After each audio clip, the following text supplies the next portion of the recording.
Hello everyone, welcome back to Mr. Nightveil. Today we're covering 10 of the most disturbing true cruise ship stories ever submitted to this channel. Crew members and passengers sent these in, and none of this reads like fiction dressed up as fact. Too specific, too consistent, too unsettling to dismiss. We cross-checked the details, and they line up with incident logs and disembarkation records from the ships involved. Tonight, a head count that comes up one short, and stays short, with no name ever attached to the missing number.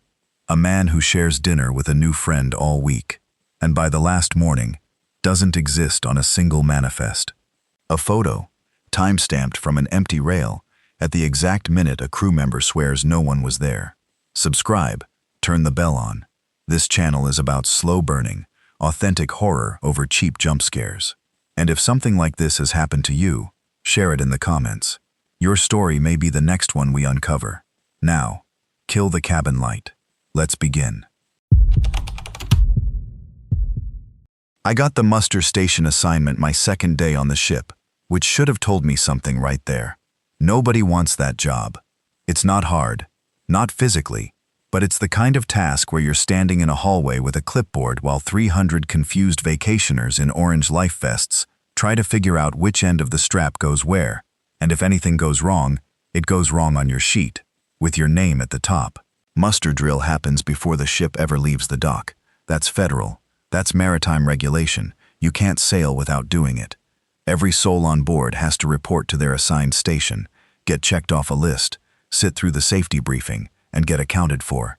Every soul. Not most. Not close enough. Every one. My station was in the aft atrium. Deck 4. Stations 12 through 15 collapsed into one. Because of a crowd control redesign, nobody had bothered to update the training manual for. I had about 210 guests on my sheet that first night, plus the couples and families who trickled in over the 20 minutes before the drill officially started. Checking in against the cabin list, stapled to my clipboard. I want to be clear about something before I keep going. I like counting things. I was the kid who counted stairs, counted tiles, counted seconds between lightning and thunder. So when I tell you the number was wrong, I need you to understand, it wasn't a guess or a feeling. I counted 209 heads against 210 names, twice, out loud, tapping my pen against the sheet like I'd been trained to. The first time, I figured someone was still coming down from the buffet, still finishing their soft serve, still wrestling a toddler into a life vest 3 sizes too big. That happens constantly. It's the most normal thing in the world on a muster drill. I waited 4 minutes, which felt like an hour, with 200 people staring at me, and I counted again, still short by 1. Here's the part where the drill is supposed to become a very big deal. That's the whole design of it. A missing muster count isn't a paperwork problem. It's a full stop. Standard training says you radio it in, you hold your station. Security starts pulling gangway footage. Someone goes and knocks on the cabin door, and if that guest genuinely can't be located, the ship does not leave the pier until they are. I'd sat through the training video. I knew what was supposed to happen next. What actually happened was an assistant hotel director I'd met exactly once. A guy named Kessler, who ran drills for 3 other stations besides mine, came down the stairs at a normal walking pace, not a jog, and asked to see my sheet. I told him 209 against 210. Twice confirmed. He looked at the clipboard for maybe 6 seconds, uncapped a pen, wrote a check mark next to a name I hadn't called out loud yet, and told me the count was fine now. Wrap it up, dismiss the group.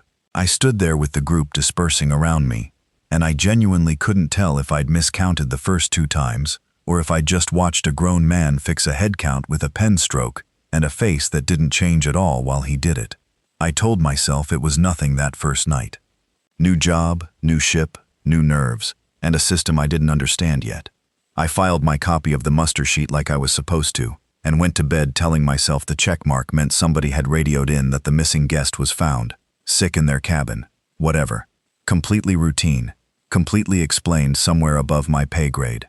Then 2 nights later I had a slow shift covering guest services at the gangway kiosk, which meant I had access to the boarding log, the same system that scans every key card against every face, every time someone gets on or off the ship. Boredom does strange things to a person with a counting brain, so I looked up the cabin number that had been checked off on my sheet that first night. Double occupancy, 2 names on the booking, only 1 scan record for the entire embarkation day.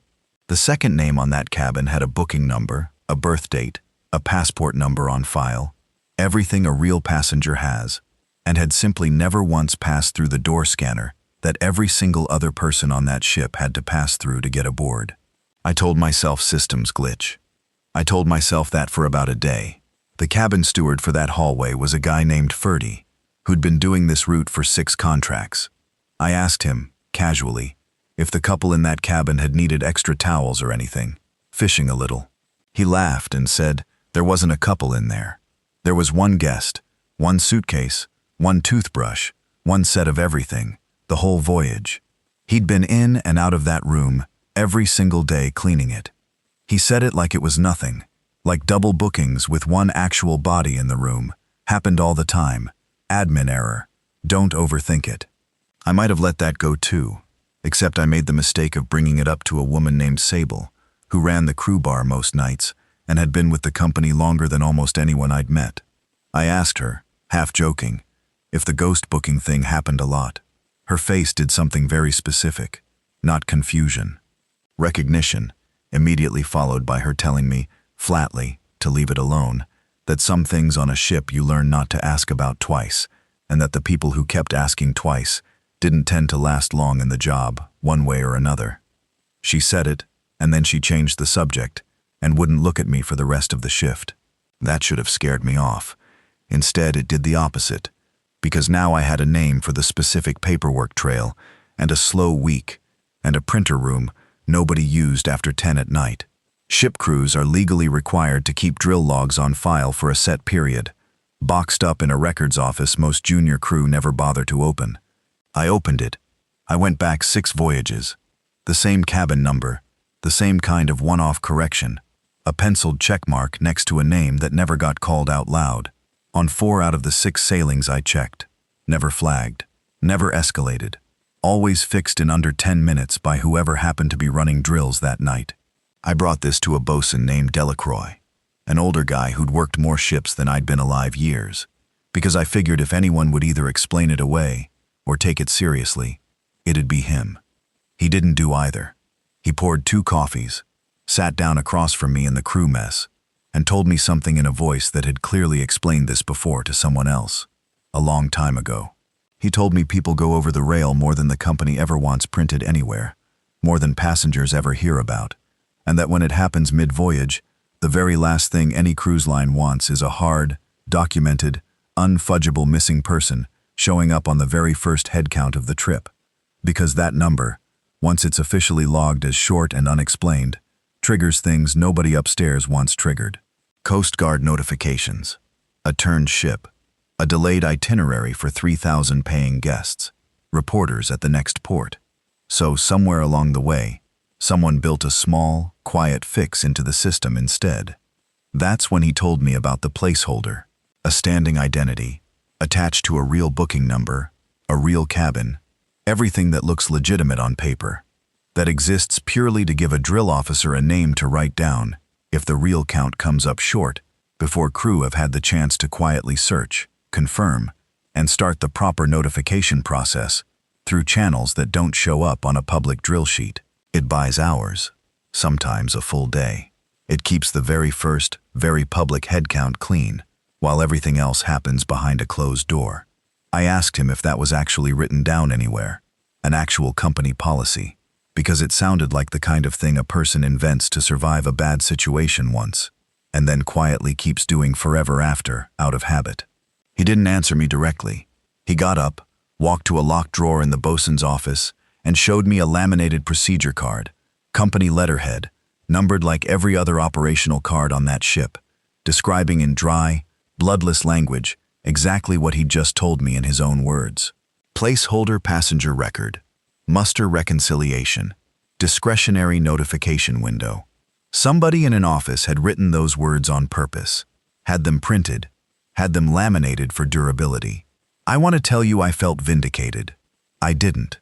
I felt sick, because the next thing I understood, sitting in that little office with the laminated card in my hands, was that the placeholder on my sheet that first night hadn't been some old standing fixture left over from a policy nobody actually used anymore. Someone had used it that night, which meant somewhere in the 8 or 9 hours between boarding and that drill, on my very first shift on that ship, a real person, with a real name I was never allowed to hear, had already gone missing, and the checkmark I watched Kessler write wasn't fixing a clerical error. It was covering the first few hours of an actual disappearance while the ship got ready to sail on schedule, with paying guests who never knew anything had happened at all. I went to the staff captain with this. I want you to know I actually did that, because I kept expecting somewhere along this chain of people that someone would be as horrified as I was. He wasn't.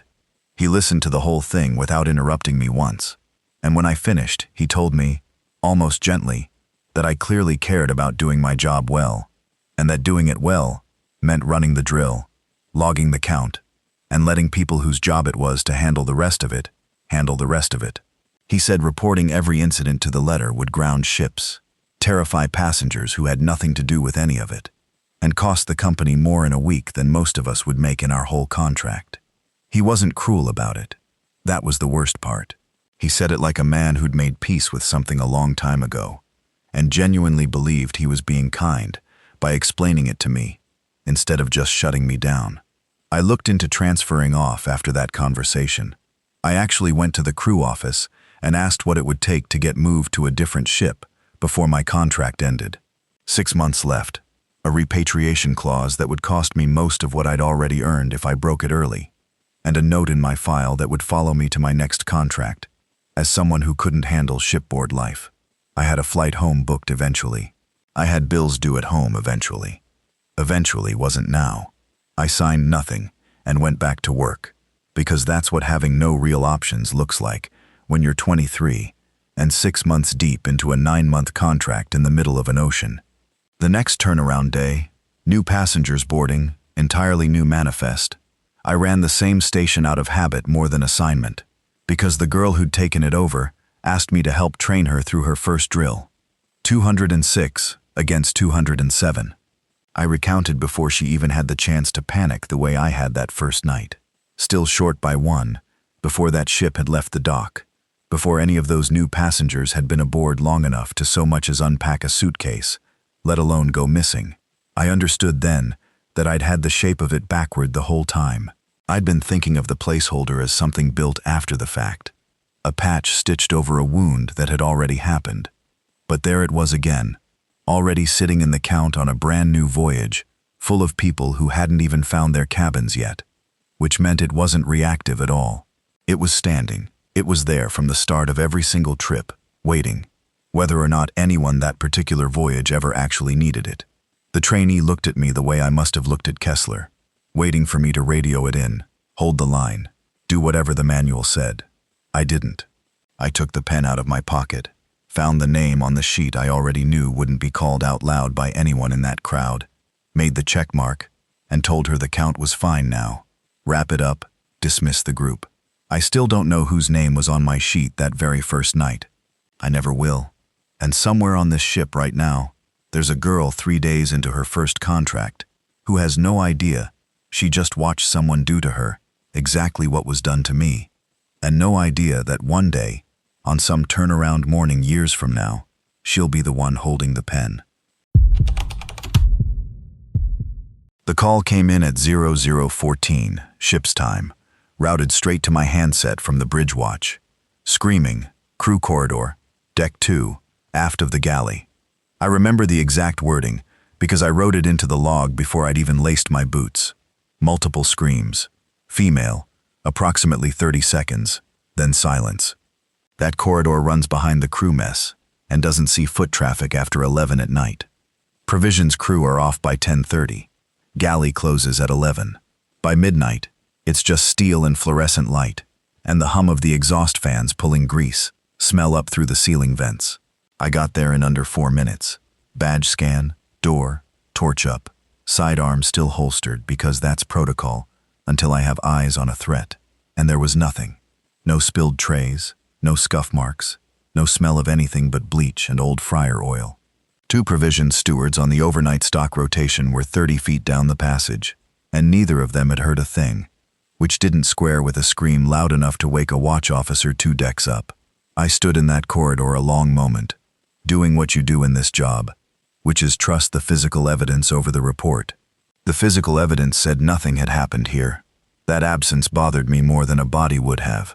A body gives you somewhere to start. Procedure says pull the footage regardless, so I did. Deck 2 aft, corridor camera, feed logged under camera designation C214. The timestamp ran clean up to 001142, and then it picked up again at 002051. 9 minutes gone. Not frozen, not static, not the pixelated stutter you get from a bad compression handoff. The clock just skipped, the way a scratched record skips a groove, except a record still plays something on either side that matches. This didn't glitch around the gap. It was a clean cut, like someone had taken a knife to the reel and spliced the ends back together. I brought it to our IT tech the next morning, expecting him to hand me a hardware explanation and send me on my way. He didn't.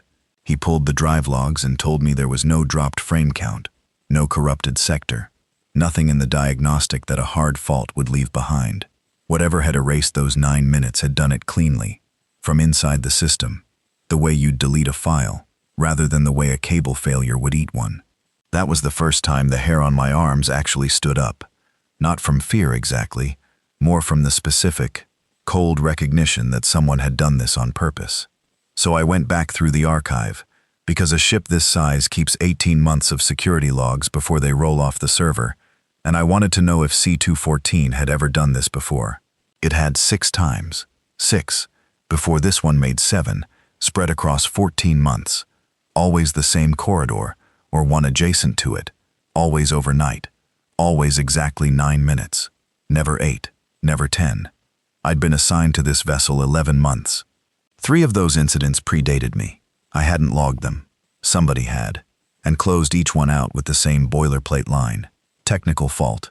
No further action required. I sat with that for a while before I did anything else. The steward who'd placed the call, a woman named Ana de la Cruz, 26, second contract, was rostered back on at 6 that morning, and I pulled her aside before muster. I expected hysteria, or embarrassment, or someone walking it back because midnight and an empty corridor plays tricks. She didn't walk it back. She gave me the kind of detail that's hard to invent under pressure. A woman's voice. She was certain of that. Cut off mid-scream, rather than fading out. And under the door of the old dry store she'd seen a shoe, just the toe of it, dragging sideways across the tile, like the weight behind it wasn't cooperating. She hadn't imagined a fall. She'd described a drag. I wrote it down word for word, and told her we'd follow up. I meant it. 2 days later she wasn't at muster, and her name had a line through it on the roster with a note. Signed off at next port. Own request. Effective immediately. Her bunk was already stripped. I checked with HR liaison and got a copy of her separation paperwork, and it was clean, dated, signed. It just didn't match the timeline. She'd told me herself, less than 48 hours earlier, that she planned to finish this contract, save for her sister's tuition, come back for a 3rd rotation. People don't reverse that decision on a whim between one shift and the next, not without a conversation with someone. And she hadn't had one with me, which was strange, because I was the one person aboard who'd told her I was taking her seriously. I called the manning agency once we had signal, expecting a runaround, and got something worse. Their file showed her contract complete, and her flight booked out of the next port. Standard. But the completion date on the paperwork was stamped 2 days before she'd even called security about the screaming. Someone had generated her exit before the incident that supposedly caused it. That's not an administrative error.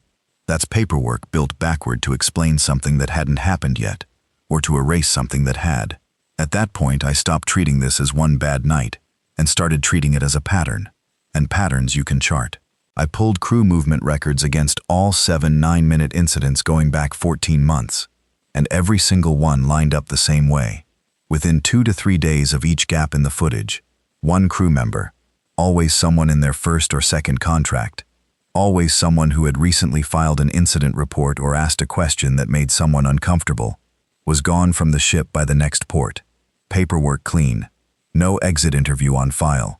No forwarding contact that still worked. 7 gaps. 7 departures. I hadn't noticed the shape of it because nobody had ever laid the 2 logs side by side before. I laid them side by side, and the shape was unmistakable. The technical side confirmed what I already suspected in my gut. Our engineer traced the override that had blanked C214 and found it wasn't a fault at all.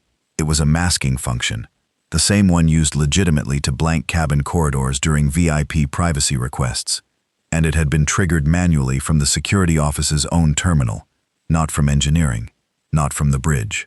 Someone with our access, using our systems, had reached in and cut 9 minutes out of that recording by hand. The login used was a shared credential, Night Watch 2, rotated across whoever held the overnight security desk, which meant no single name attached to it. But when I cross-checked the timestamps of all 7 blackouts against the duty roster, every one fell inside my own department's night rotation. Not one incident had happened on a shift covered by deck or engineering staff. Whoever was doing this either worked security or had security's trust enough to sit at that terminal unquestioned. I didn't sleep well after that. I started watching my own colleagues the way you watch a stranger. I took what I had to the staff captain, laid out the footage gaps, the falsified separation date, the pattern of departures, and the terminal trace, expecting at minimum a follow-up question. I got none. He thanked me, told me he'd flag it to fleet maintenance as a recurring electrical fault, and closed the file himself before I'd left the room. No curiosity about the missing steward, no interest in the terminal log, nothing. In 6 years at sea, I have never seen a superior officer decline to ask a single question about a discrepancy that serious. His lack of interest told me more than his words did. Somebody above my rank already knew and wanted it to stay filed under electrical fault. If the chain of command wasn't going to move, I decided I would, quietly, on my own hours. I went back through the 7 incident dates one more time, but this time against the ship's operational calendar instead of the crew roster, and found the piece I'd been missing.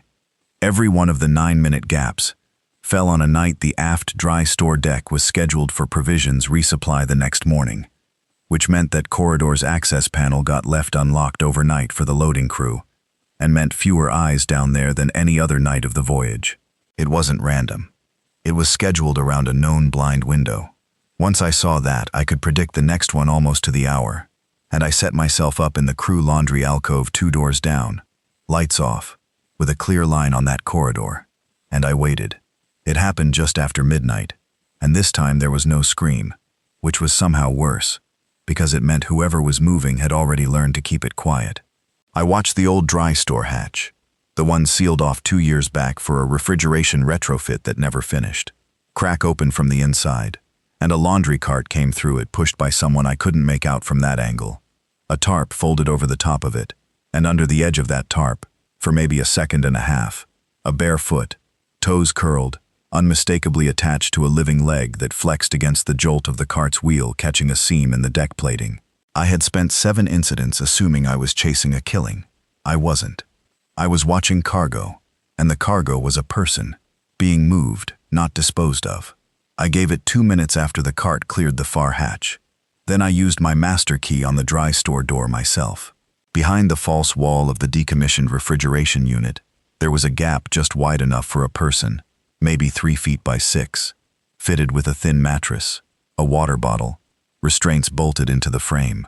A young woman was inside it, conscious, but barely, dehydrated, her wrists raw where she'd pulled against the strap. I got her water and got her breathing steadier before I let myself look at anything else in that space. And that's when I found the lanyard wedged into the gap behind the mattress, laminated photo still legible under the grime, Ana de la Cruz's crew ID. She had never left this ship. Every piece of paper saying otherwise had been manufactured by someone with access to make it look like she had. I didn't go back through the chain of command after that. I used the medical emergency channel, which routes independent of the bridge and which, under the security declarations I'm authorized to invoke, gave me a direct line to the Coast Guard station covering our position, and I reported a trafficking situation aboard, not an electrical fault. We were boarded 11 hours later at our next port of call. The young woman survived. 3 crew were taken into custody that day, one of them from my own department, And the investigation that followed, slow and still not finished as I write this, has traced the same 9-minute signature back across 4 other vessels in the fleet, over almost 9 years, on ships whose older archives were purged long before anyone thought to ask. Nobody can tell me yet how many 9-minute gaps came before the first one I ever logged. Anna's whereabouts before that night remain unaccounted for. I still check the overnight footage out of habit now, every gap, however small, and I don't stop watching until I know exactly where those minutes went. The first night on the ship, Mara laughed so hard at something the waiter said that wine came out her nose, and I remember thinking this was going to be the trip we needed. 7 days, a balcony cabin we'd saved for over a year, nothing to do but watch the water change color and eat too much bread. She'd been the one who booked it, actually, back in the spring. And then 2 days before we left, she called me at 11 at night asking if I thought she should cancel. She said she had a doctor's appointment she'd forgotten about, something for a headache that wouldn't quit. And I told her, doctors are doctors. They can wait. The ocean can't. She laughed and said I was right, and that was the end of it. I didn't think about that phone call again until much later, and by then, it meant something completely different than it had at 11 o'clock on a Tuesday. By the second night, she'd gone quiet, in a way that didn't match her. Mara talks with her hands. She interrupts herself. She circles back to jokes she made 20 minutes earlier.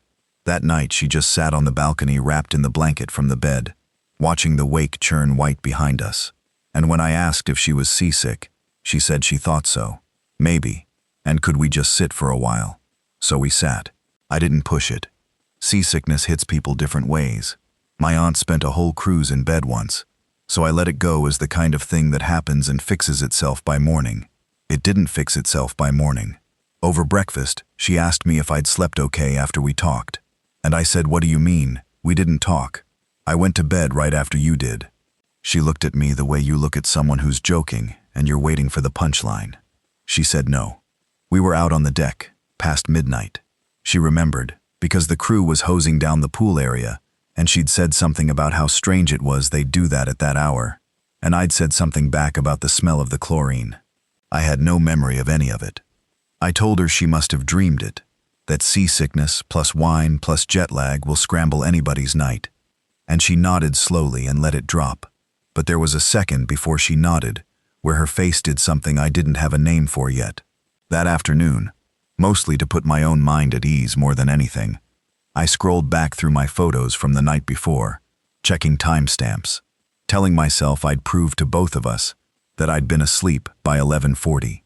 Instead, I found a photo I didn't remember taking, time-stamped 1:14 a.m., blurry, dark, the rail of the deck and what might have been the back of someone's head. I told myself, phones do this sometimes, that I must have grabbed it half asleep to check the time and hit the shutter by accident. I didn't show it to Mara. I don't fully know why I didn't show her. I think some part of me had already decided that whatever answer waited on the other side of that conversation wasn't one I wanted yet. On the third day, I called her name across the pool deck, and she didn't turn. I called it twice more, louder, and a woman 2 loungers down looked up before Mara did. When she finally turned, it wasn't the quick reflexive turn you do when someone says your name. It was slow, like she was arriving at the sound from somewhere else, like she'd heard it and had to translate it into something meaningful before she could respond to it. I asked if she was okay, and she said she was just tired. The sun was making her drowsy, and she smiled in a way that was almost exactly her smile, 95% of it, and I've never been able to stop thinking about that missing 5%. I mentioned it to one of the deck stewards that evening, one of the younger guys who'd been friendly with us since boarding, asked casually if a lot of people got seasick this bad this early. He said it happens, but then, without me prompting him, he said your friend seemed a little out of it yesterday morning too. When I brought the towels, she asked me the same question 3 times in a row like she didn't remember asking it. Yesterday morning. That was day 2, hours before she and I had even had breakfast together, hours before the deck conversation she swore we'd had. I told him thanks, kept my face neutral, and went back to the cabin with the specific, cold feeling of a timeline coming apart at a seam I hadn't known was there. That night, While she was in the shower, I did something I've never done to her before. I picked up her phone and opened her notes app, telling myself I was checking flight confirmations for the way home. What I found instead was a running log, dated, the way you'd track a headache or a period, except the entries went back 9 days before we'd even left for the airport. Woke up and didn't know where I was for a second. Told S I was fine. Heard my name from the other room, nobody there. The last one, written the morning we boarded, just said don't tell her yet, she'll worry. It's probably nothing.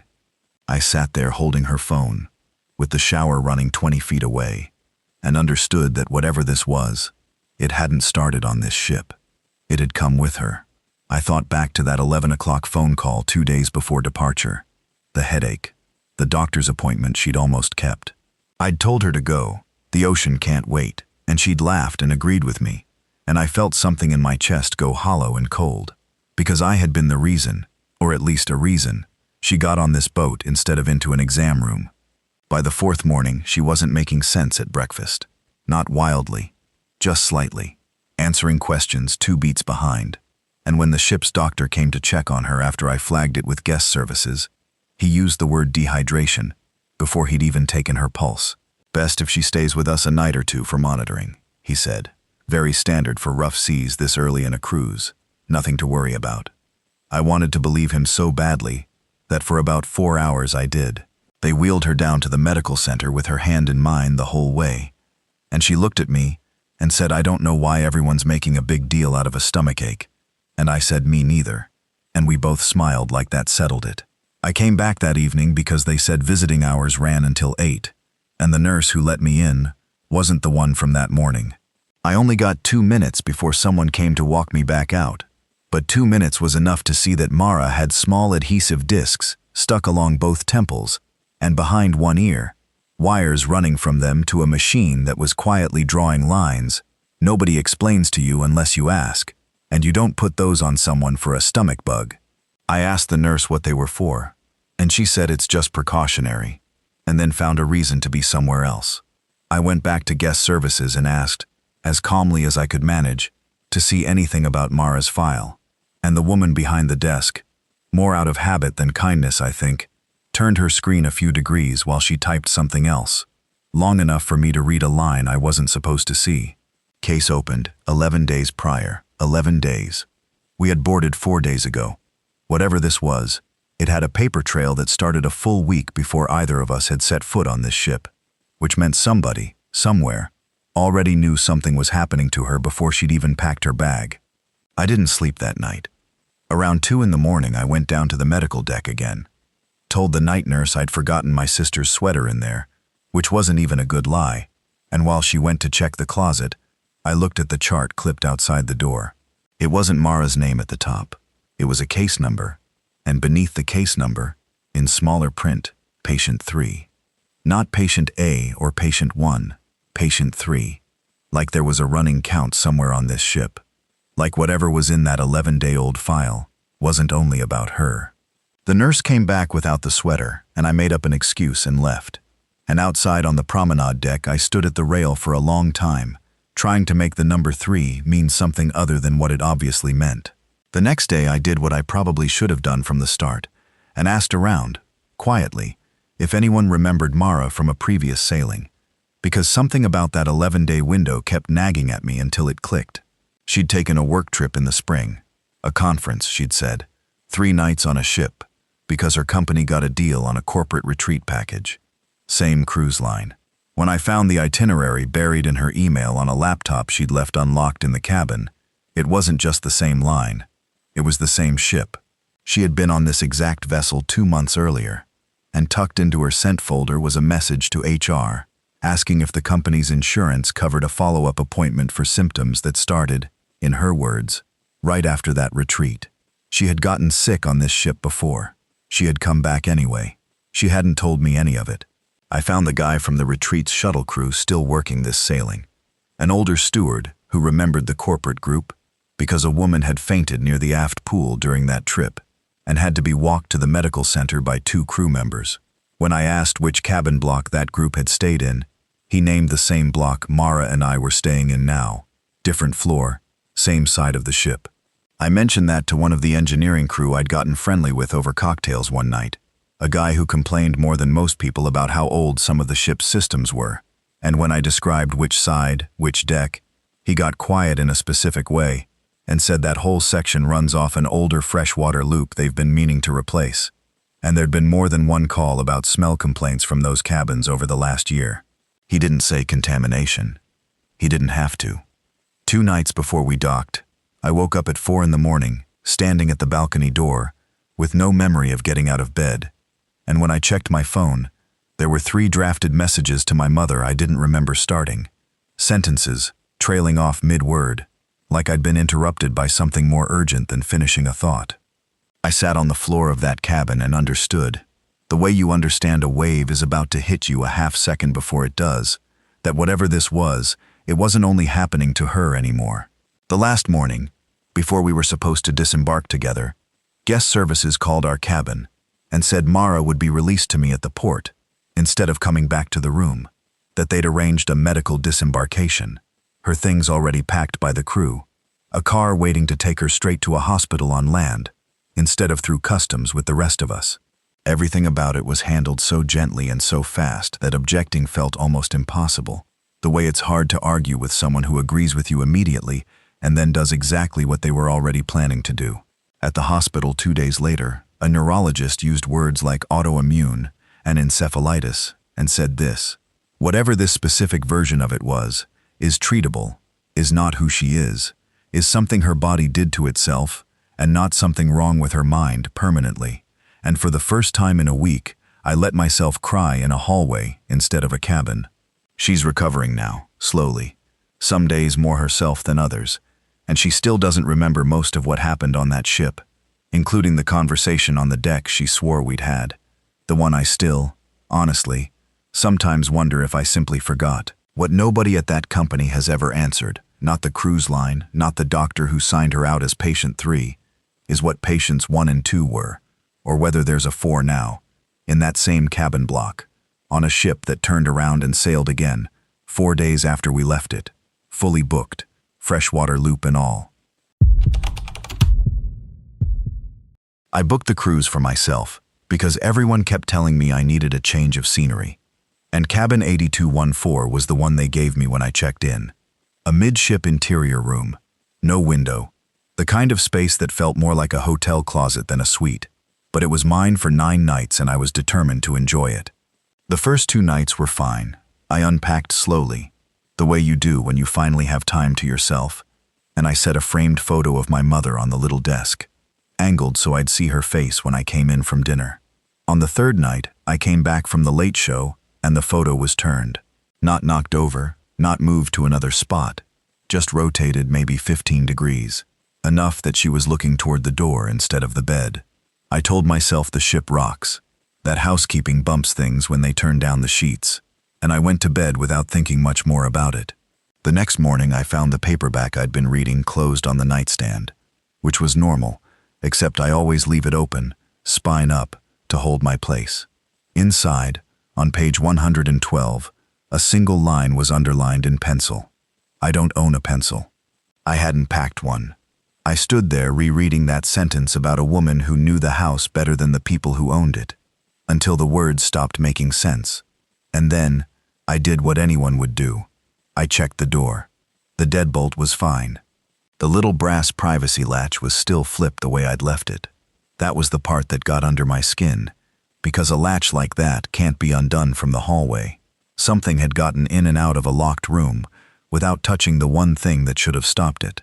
I went down to guest services that afternoon and explained it as calmly as I could, and the woman behind the desk pulled up my cabin's electronic lock history right there on her screen, turned it so I could see. Nothing unusual, she said. 2 entries a day, both housekeeping, both during the standard turn-down window. I asked her to print it, and she hesitated just long enough for me to notice before she did. When I looked at the paper in my hand, instead of her monitor, there was a 3rd entry. 11:40 in the morning, the exact hour I'd been on a shore excursion in Nassau, tagged to a staff code that didn't match either of the 2 housekeeping entries above it. I put my finger on it and asked her what that was. She looked at it for a second too long and told me she'd have someone follow up. Nobody followed up that day. So I went looking myself, and I found the young steward who actually served my floor, a kid from Manila named Erwin, who couldn't have been older than 23. I described the entry code from memory. He shook his head before I even finished. That wasn't his ID, and he hadn't been anywhere near 8214 that morning, because he'd been 3 decks up, dealing with a plumbing complaint, and he could prove it, because his supervisor had been standing right there with him. He wasn't lying. I could see that much on his face, the particular kind of nervous honesty people have when they're worried they're about to get blamed for something they didn't do. Erwin was the one who told me, quietly, glancing over his shoulder first, that during system updates, the MasterCards sometimes get temporarily cloned across departments, so maintenance and IT can move faster, and that the logs get messy for a day or two after. It was a reasonable explanation. It should have made me feel better. Instead, he added, almost as an afterthought while wiping down the hallway rail, that the woman who'd had 8214 the cruise before mine had asked to be moved too, and that she'd gotten off at the next port instead of finishing the trip. He said it the way you mentioned something you've been told not to talk about.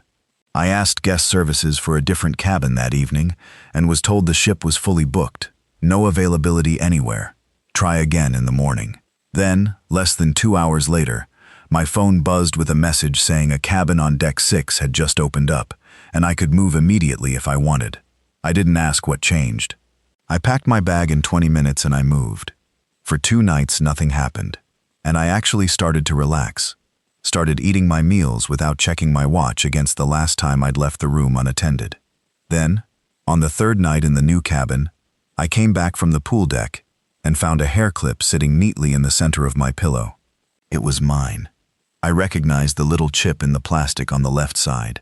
I hadn't seen it in 4 days, because I'd lost it in 8214, on the bathroom counter, the same morning the photo had turned. Whatever had been in that first room hadn't stayed with the room. It had followed me 2 decks down, into a cabin the ship's own system said had been unoccupied and unassigned until that afternoon. That was when I stopped going to guest services and went straight to the security office instead. And the officer who saw me, an older man with a Liverpool accent named Halloran, didn't do the polite deflecting thing the front desk staff had done. He pulled a second printout, one that went further back than what I'd been shown before, and he turned it around and let me read it myself instead of narrating it for me. The staff code from 8214, traced to an employee ID that had been deactivated 11 months earlier. Terminated, the file said, not resigned. He hadn't meant to let me see that word, I think, because he reached to flip the page and I put my hand flat on the paper before he could. I asked him why the man was terminated, and Halloran took a long breath before he told me it had come out of a guest complaint, the kind the company settles quietly and doesn't put in any file that follows the ship around. He wouldn't give me a name.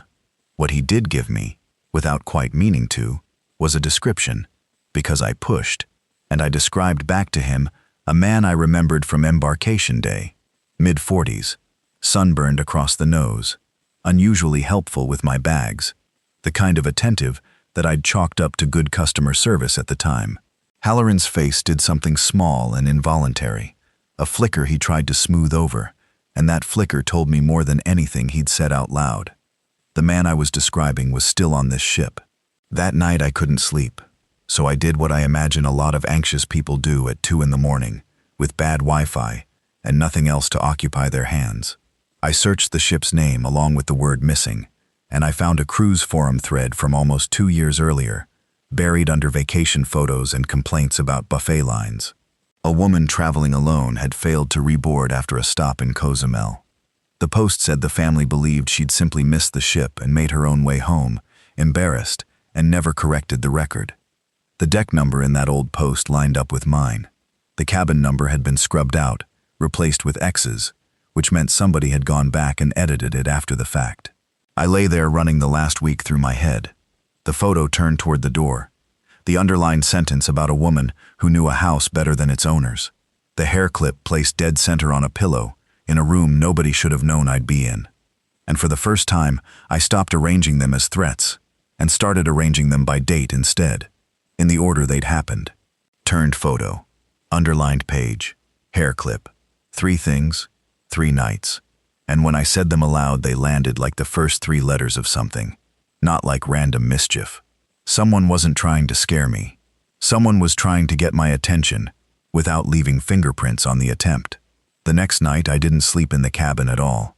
I sat in the stairwell, landing 2 doors down with the lights off and the door propped a crack. And around 1 in the morning, I watched a man in laundry whites come down the corridor, stop outside a cabin 3 doors from mine, and slide something thin under the gap at the bottom of the door, before moving on like it was nothing.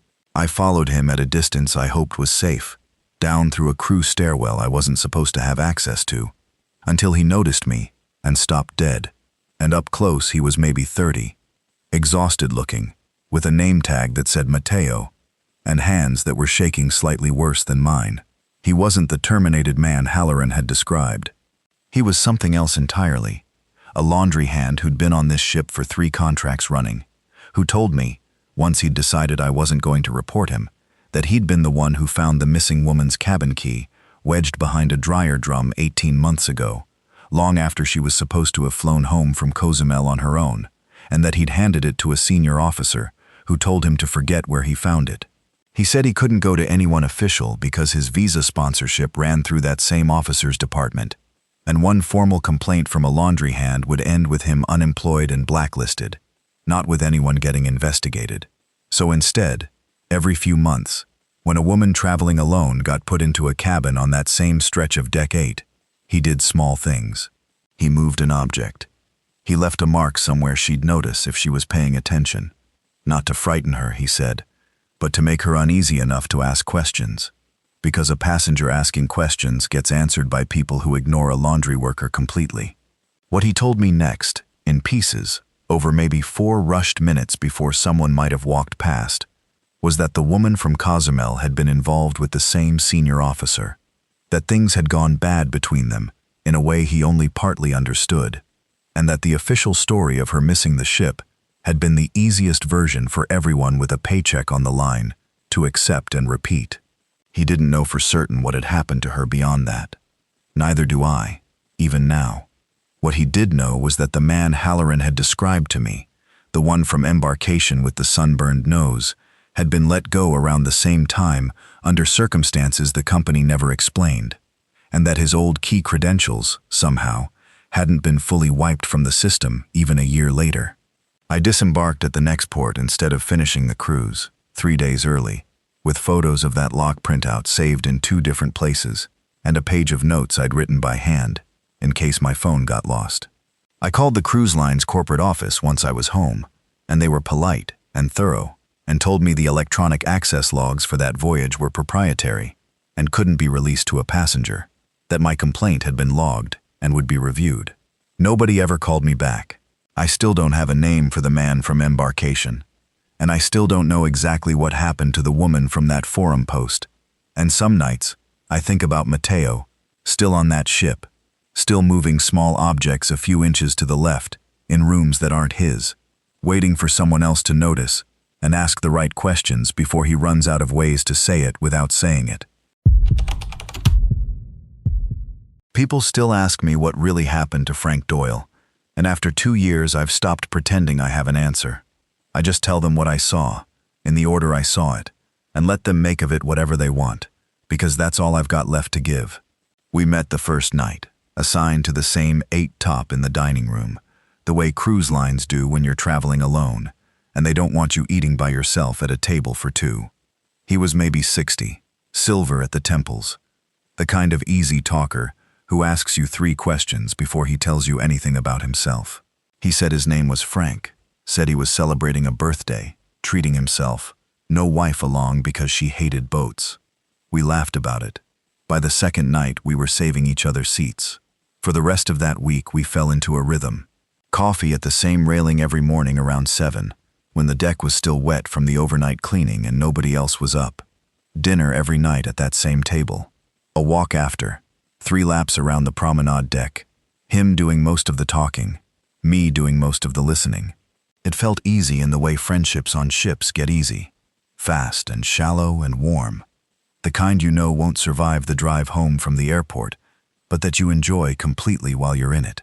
The first thing I noticed, though I didn't notice it as anything at the time, was on embarkation day itself, before we'd even met. There's always a photographer stationed at the gangway, snapping everyone as they step aboard, souvenir shots they try to sell you later. I remember it because he told me about it himself, laughing, a few days in, said he'd put his hand up like he was blocking the sun, and just kept walking. I look terrible in those things, he said.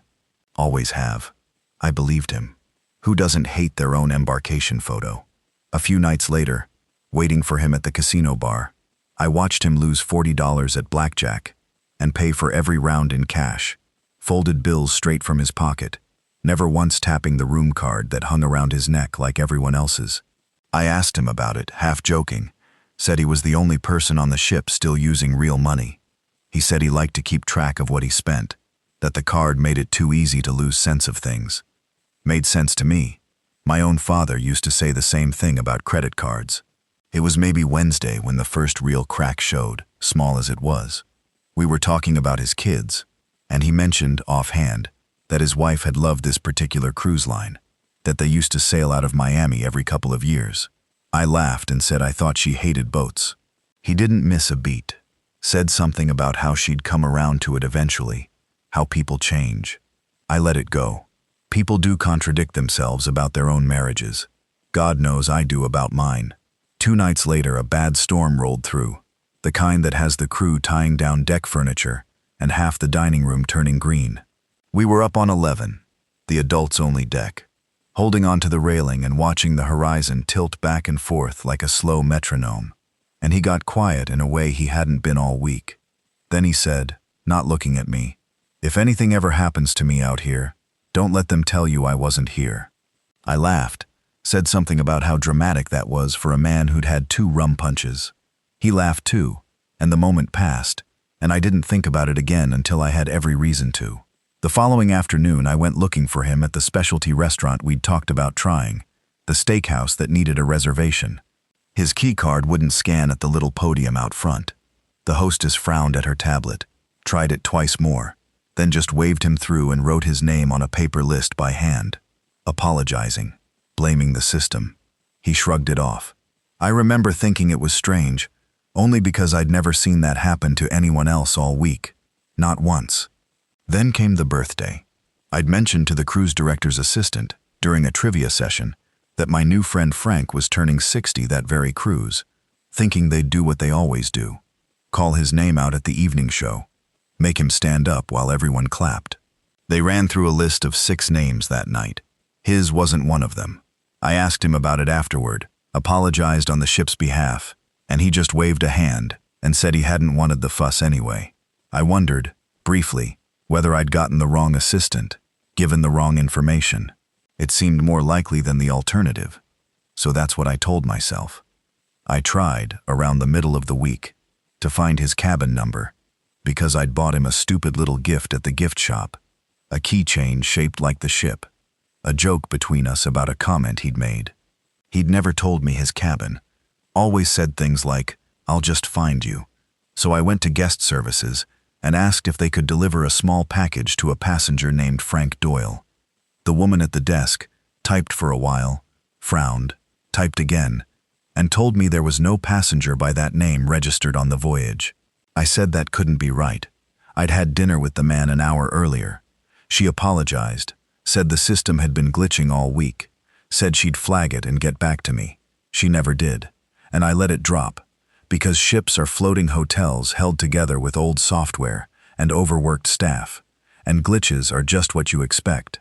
We'd planned to do the excursion together in Grand Cayman, the Stingray sandbar trip everyone raves about. That morning, he texted the group chat we'd started with 2 other couples from our table, said he felt off, thought he'd skip it and rest instead. I felt bad for him all morning, out on the boat without him. Then, walking back toward the ship in the afternoon, I saw him sitting outside a little cafe near the port, coffee in front of him, looking perfectly fine. I didn't say anything. I told myself he must have felt better as the day went on, decided to explore on his own instead of the group tour. It only occurred to me much later that the organized excursions are the ones where they scan your ship card getting on and off the tender, and that walking off on your own into a port town is not. It was that same evening that a woman from another dinner table, someone I barely knew, stopped me by the elevators and said, "You're friends with Nolan, right? I saw you two at the piano bar." I told her his name was Frank. She looked at me strangely, said she was sure she'd met him the first night, that he'd introduced himself to her table as someone else entirely, and that she remembered because it was her father's name too. I told her she must be thinking of somebody else. There were 4,000 people on that ship. It was an easy thing to believe. On formal night, I finally got a photo of the two of us, or tried to. I asked a passing waiter to take it on my phone. The two of us against the railing with the sunset behind us. He fumbled the angle, cut off half my head. I asked a couple walking by to try again. The flash didn't fire. I tried once more myself, holding the phone at arm's length, and got a shot that was somehow blurred only on his side of the frame. My face sharp, his smeared like he'd moved, though I know for a fact he hadn't. I remember laughing about it that night, saying I was cursed with bad cameras. I didn't look at those photos again until disembarkation morning, and by then laughing wasn't the reaction they got out of me. The night before all that, though, he told me something that felt, for a moment, like it explained everything. We'd had wine, more than usual, and he got quiet the way he had during the storm, and he said the booking wasn't exactly his. Said a friend had backed out at the last minute, medical thing, and rather than eat the cancellation fee, they'd just swapped who was going, filled out none of the paperwork the cruise line technically wants for that, because everyone does it, because it's easier to just show up and use somebody else's confirmation number than deal with customer service. He said his real name wasn't even Frank, not exactly, but close enough that I decided not to press it. I remember feeling almost relieved, a messy, human, faintly illegal little travel hack. It fit. It explained the cash, the card that wouldn't scan, the name confusion. I went to bed that night thinking I finally understood him, and it would take me another day to realize that explanation didn't actually cover half of what I'd seen. The next morning was our safety drill for the return leg. Mandatory. Everyone at their assigned muster station in a life jacket, while crew members worked down a printed roster with a highlighter. He stood next to me the whole time, joking about how ridiculous we all looked. 10 minutes after we were dismissed, a crew member in an officer's uniform found me at the elevator bank and asked, very politely, if I could describe the man who'd been standing with me at muster station 14. Said he wasn't on my cabin's roster, and when they'd checked the roster for the cabin he claimed, matching the swapped booking story he'd given me, he wasn't on that one either. I told the officer everything, the name, the description, the friend who'd backed out. He wrote it all down and thanked me and told me not to worry about it. And something in the careful, practiced way he said it told me he'd said that exact sentence to other passengers before. I went to guest services myself that afternoon, showed a photo from earlier in the week, one that had actually turned out, and asked the same woman from before if she could just check the cabin manifest one more time, please, for my own peace of mind. She checked. She said there was nothing, and then, quieter, glancing toward the office behind her, she said something I've turned over in my head every day since. She said, "We get somebody like this maybe once or twice a contract. You stop asking after a while." I asked her what that meant. She said she'd already said more than she should have, and went back to her screen. I didn't see him at dinner that last night. I found him instead up on deck 15, past midnight, alone at the very front of the ship, where the wind makes it hard to hear anything at all. He seemed different up there, tired in a way I hadn't seen on him all week, and he thanked me, genuinely, for the company, said it had meant more to him than I could know. Then he took a folded photograph out of his jacket, a young woman, dark-haired, maybe 30, and an address written on the back in pencil, and he asked if I would mind sending it to her, just to let her know he'd thought of her. I asked who she was. He said, "Just send it," and he hugged me, and I went back to my cabin to pack, and that was the last time I spoke to him. The next morning, disembarkation, they paged his name over the intercom during the first announcement for our color group. Then again, 15 minutes later. Then a third time, an edge creeping into the crew member's voice that you don't usually hear over a cruise ship PA system. We sat in the terminal for almost 2 hours past our scheduled time, the whole ship held at the dock, crew visibly moving between decks with radios instead of luggage carts. When I finally got to an immigration officer and tried to explain who I was waiting to hear about, I pulled up my photos to show him what the man looked like.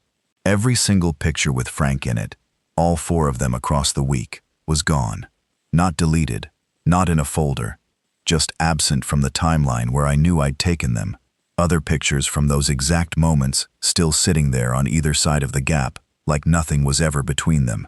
The cruise line's shoreside office told me later, when I called, that no passenger named Frank Doyle had ever been ticketed on that voyage, in any cabin, under any booking, and that immigration's manifest matched theirs exactly, down to the last name. Immigration told me to take it up with the cruise line. Neither one would say who, exactly, had walked off that gangway with everyone else that morning, or whether anyone had at all. I mailed the photograph anyway, 3 weeks later, once I could bring myself to look at it.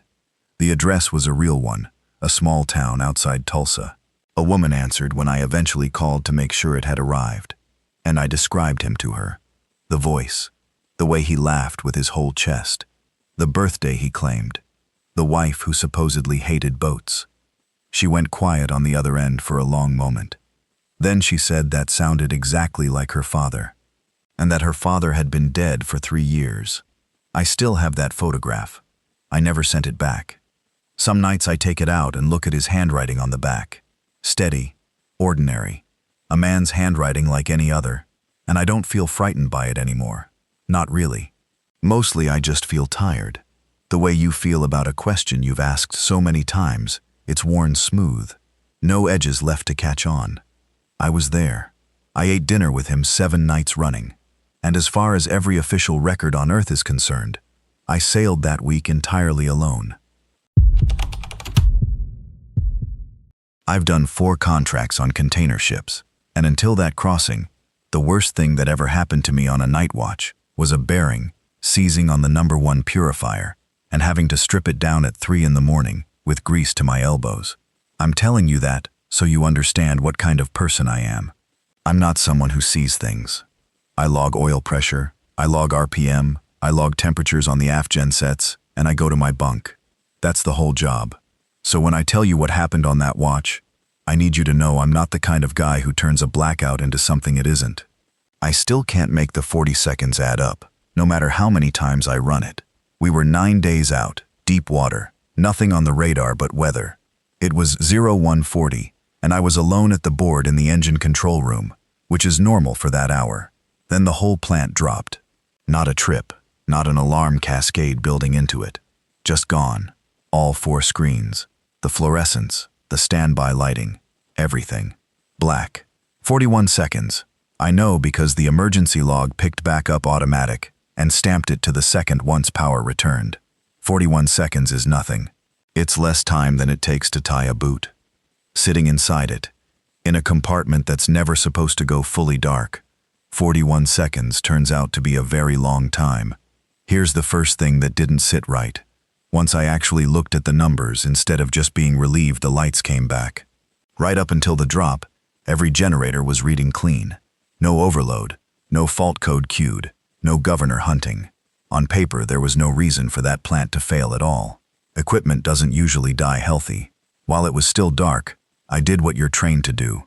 I called it in on the handheld, got the second engineer, got the bridge, and then, mostly out of habit, tried Denny, because Denny was off watch, supposed to be asleep in his cabin, 4 hours before his own shift started. He picked up, said his name back to confirm, the way we're drilled to, and then he said something I still can't get exactly right in my memory. Something about being nearly through. And then, nothing. Not silence, like he'd set the radio down. Silence, like the channel had simply stopped carrying him. When the lights came back and we did a walkthrough, Denny wasn't in his cabin, and he wasn't due anywhere. It took the bosun and the second mate 25 minutes to find him. When they did, he was sitting on the deck plates of the number 2 ballast pump space, a compartment that has nothing to do with his job, on a level he had no reason to be on. At an hour, he had no reason to be awake. He wasn't hurt, no burns, no fall, nothing torn. He was just sitting there, with his back against the pump housing, blinking like someone had woken him up too fast and too rough. They asked him what happened, and he genuinely didn't seem to understand the question. Not cagey. Blank. When they pushed him later in front of me, he said the last clear thing he remembered was finishing his tray in the mess after dinner, hours earlier, and then the bosun's flashlight in his face, and his back aching against the plates. Everything between those 2 points was gone. Not fuzzy. Gone. I expected an investigation, at least the paperwork kind. What we got instead was fast. Within a day, the chief officer had it typed up, 1 page, and the finding read, "Procedural irregularity, cause undetermined, no injury, no further action required." That phrase did something to me the blackout itself hadn't managed. A blackout is just electricity.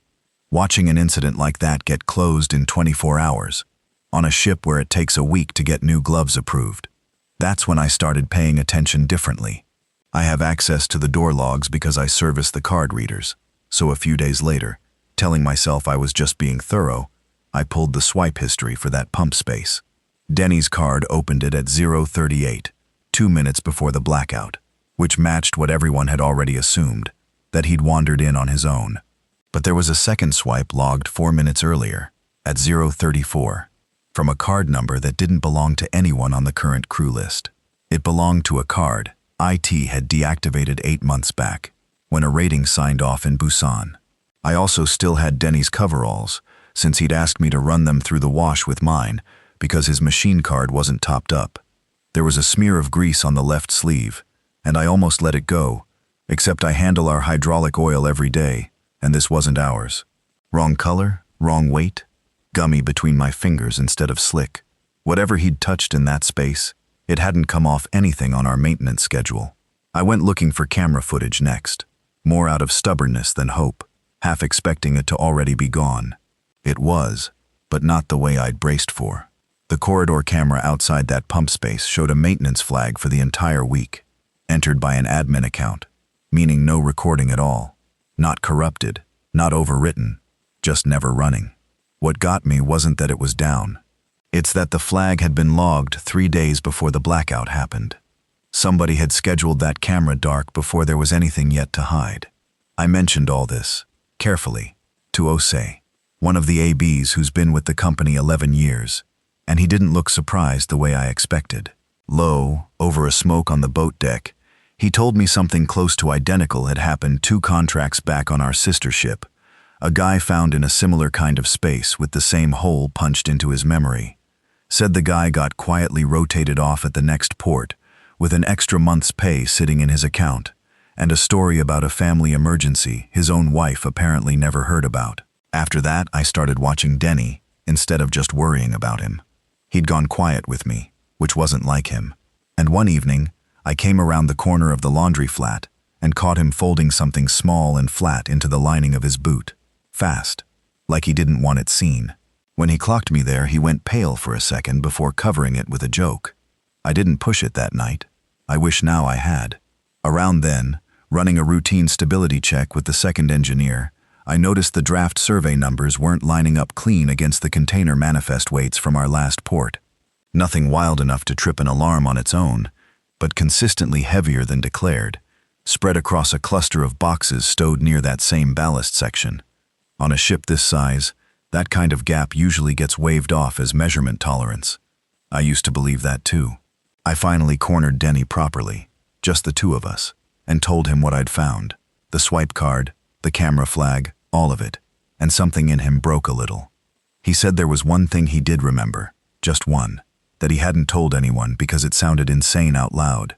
Hands lifting him under the arms. A voice, calm, almost kind, telling him to sleep, that it was nearly done, and a smell, sharp, chemical, like the inside of the sick bay. That smell was what sent me to Nightveil, our medic, not to ask her anything direct, just to stand near her while she ran inventory, which she lets me do because we get along. The controlled drug log showed an entry for a fast-acting sedative we only carry for medical emergencies. Dispensed that same night, patient field marked not applicable. She hadn't caught it herself until I pointed at the line. She looked at me for a long second and said she hadn't signed that entry. I went back to the original incident report after that and checked it against the actual watch bill, the real staffing schedule for that night. pulled from the folder in the engineer's office. The officer who'd signed off on Denny's report as the duty officer present wasn't even down for that watch on the original bill. He was scheduled for the following night. Somebody had gone back in afterward and adjusted the watch bill so it would look like the right man had been standing in the right place when it happened. 9 nights later, it happened again. Shorter this time, maybe 20 seconds, and I was close enough on my rounds to be walking past that same pump space right as it hit. In the half-second of light before it dropped, I saw the door standing open, which it's never supposed to be, and in the dark I heard movement past it. Steady, unhurried. 2 sets of footsteps that clearly knew exactly where they were going. Equipment failing doesn't sound like that. When the lights came back, I went in myself, and wedged behind the pump housing, in the same spot Denny had been sitting, I found a laminated ID tag, company issue, with a name printed on it that meant nothing to me. I checked it that night against the full crew list in my cabin, every name, every rank. It wasn't there. Not a discharged crewman, not a contractor, not anybody who had ever, on paper, been assigned to this ship. We made port 4 days after that, and before we'd even finished mooring, Denny was called up and told he was flying home. Some line about a compassionate release nobody would put a name to. I tried to reach him after we sailed again and couldn't. What really got me was 2 weeks later, doing something unrelated. I pulled up the crew assignment records out of curiosity, and his name wasn't on this voyage at all. Not reassigned, not discharged early. According to the company system, Denny had simply never been signed on to this ship. That's what finally sent me digging into the operations manual itself. The full version the second engineer keeps on his laptop, not the copy we're handed in the mess. Procedural irregularity turned out to be a real classification code, not just a phrase an officer reached for under pressure. Sitting in a section cross-referenced straight to the insurance disclosure appendix. Worded so carefully, it never once describes what kind of event it actually covers. You don't build a quiet legal pigeonhole that specific for something that's only happened once. I've written all this down because a week ago, my rotation renewal got delayed for review, with no explanation given, which has never happened to me in 4 contracts. And because 2 nights ago I sat down to walk through that first blackout one more time, start to finish, the way I've done maybe 50 times since it happened, just checking it against the log to make sure I've still got it right. For the first time, something didn't fit. I have a clear memory of glancing at the control room clock right as the lights failed. The log's own timestamp for the drop is 11 minutes later than what that clock should have shown me. I don't know what I was doing for those 11 minutes. Until 3 nights ago, I didn't even know they were missing. I worked guest services on the Meridian Horizon for 4 contracts, before that afternoon in Bahia Linda, and in 4 contracts, I had never once seen this ship leave a passenger on a dock without a fight to hold the gangway. That's the part people don't believe when I tell it now. Ships leave people sometimes, sure. Everybody in this industry has a story about somebody who wandered off for one more mojito and watched the stern lights pull away. But it's never quiet. There's yelling. There's a chief officer on the radio. There's a hold called on the lines while somebody sprints down a pier with sandals in their hand. This one was quiet. That's what still gets me. The passenger's name was Renee, mid-40s, traveling alone. The kind of guest who chats with you at the desk, instead of just handing over a card and walking off. That morning, she'd come by asking where she could find a working ATM that didn't charge a foreign transaction fee, because the ship's exchange desk was closed for restocking. I gave her 2 options and told her, like I tell everybody, all aboard was 4:30, last tender or shuttle back by 4. Nothing complicated. She had almost 2 hours. I'd printed that day's program myself that morning, the little half sheet that goes under every cabin door and gets taped up at guest services. 4:30, in bold, next to the ship's silhouette clip art. So when I heard the horn at 4:11, my first thought wasn't that something had gone wrong on the dock. It was that I'd misread my own paperwork. I actually went and checked the sheet taped to the counter in front of me while the horn was still going, because 19 minutes early isn't a rounding error. It's not something that happens by accident on a ship that runs on schedules the way a hospital runs on shift changes. The manifest reconciliation is supposed to be boring. You run the gangway swipe count against the muster list, everybody's card taps out and back in, and it either matches or it doesn't. That afternoon, it didn't. One card unaccounted for. Renee's. Protocol at that point is not complicated either. You call the bridge, you say hold the lines. You do not cast off with an open head count. Full stop. It's in the manual. It's in maritime law. It's the one rule nobody in this job ever treats as optional. I called the bridge at 4:13. The second officer who picked up told me the lines were already off the bollards, and the tugs were walking us out of the slip. 2 minutes.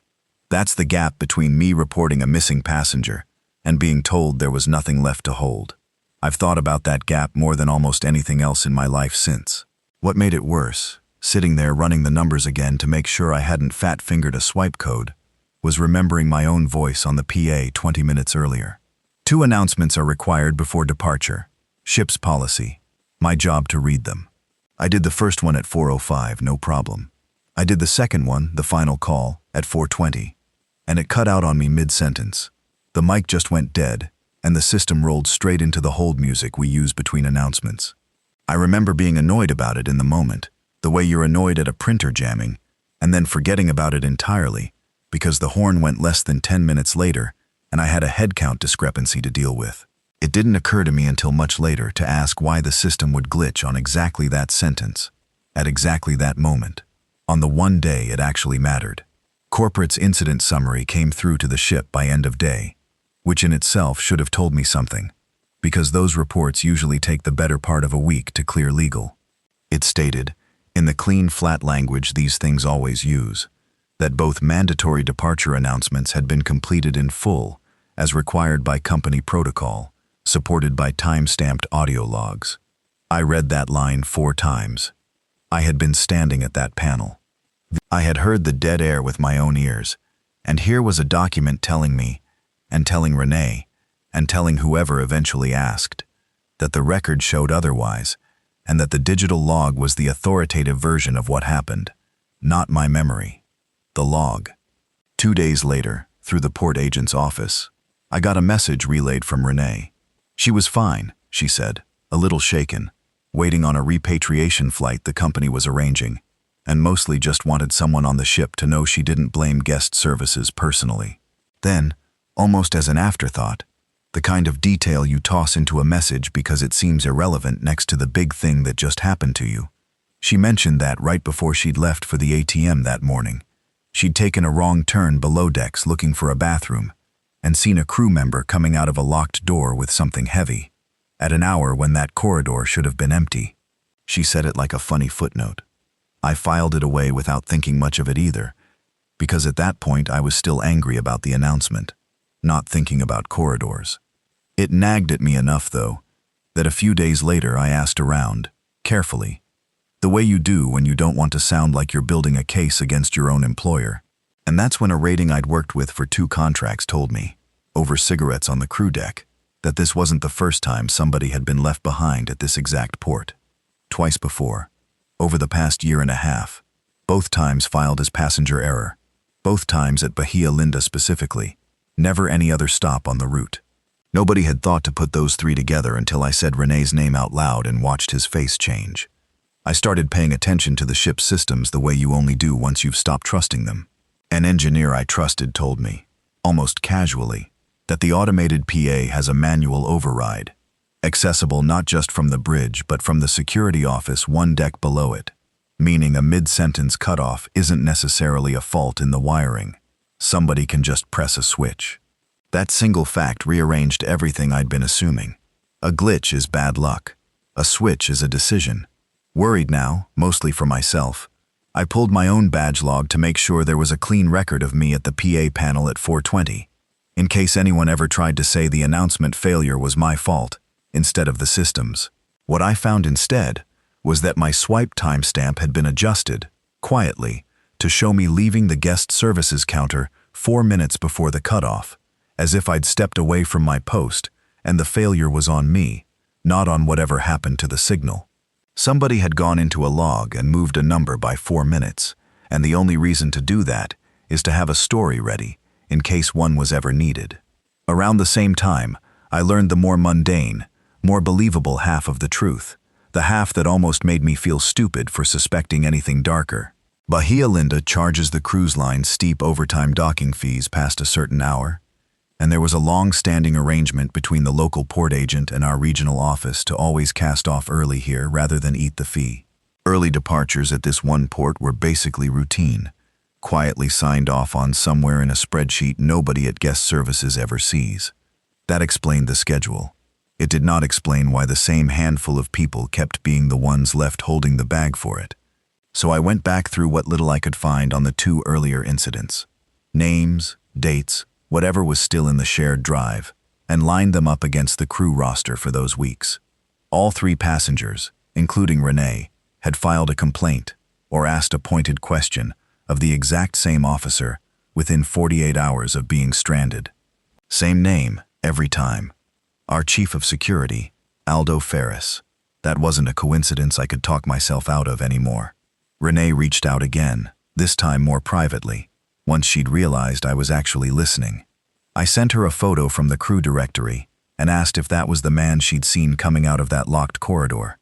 She confirmed it immediately and added a detail she hadn't mentioned before, that what he'd been carrying looked like a canvas duffel stamped with the casino cage's markings, at 2 in the morning, hours outside any scheduled cash count I'd ever heard of on this ship. That's when it hit me. Sitting on my bunk at 1 in the morning with my phone still lit up from her message, that I was the one who'd called the report of her missing card into security that afternoon. Ferris was the one I'd spoken to. I had personally handed the single person with a motive to leave her behind the exact piece of information he needed in real time before we'd even cleared the channel. He started being unusually warm to me after that, in a way that felt less like friendliness and more like management. Pulled me into his office to say the paperwork on the Bahia Linda incident just needed my signature confirming standard protocol had been followed, nothing complicated, and mentioned, like it was an unrelated thought, that a supervisor slot was opening up on a nicer route next contract if I wanted it. I told him I'd look the report over first. His smile didn't move, but something behind it did. A bridge officer I'd known since my first contract told me something over coffee that gave me an actual plan instead of just a bad feeling.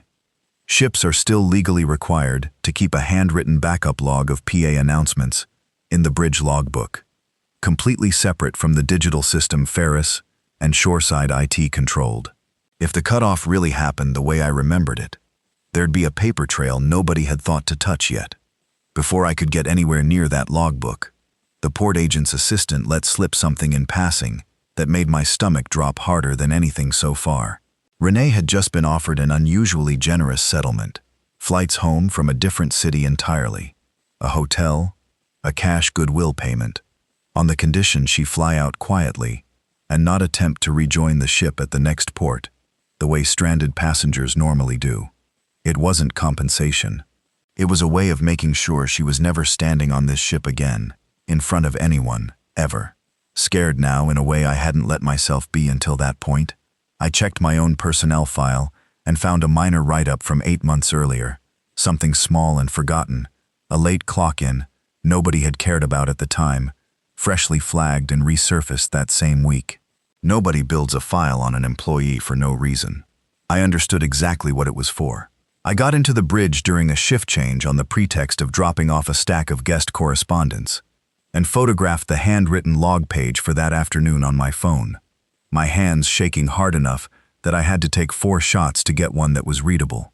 It showed a much shorter gap on the announcement than the digital record claimed, and a note in the watch officer's own handwriting that the PA had been cut, in his words, per instruction from security.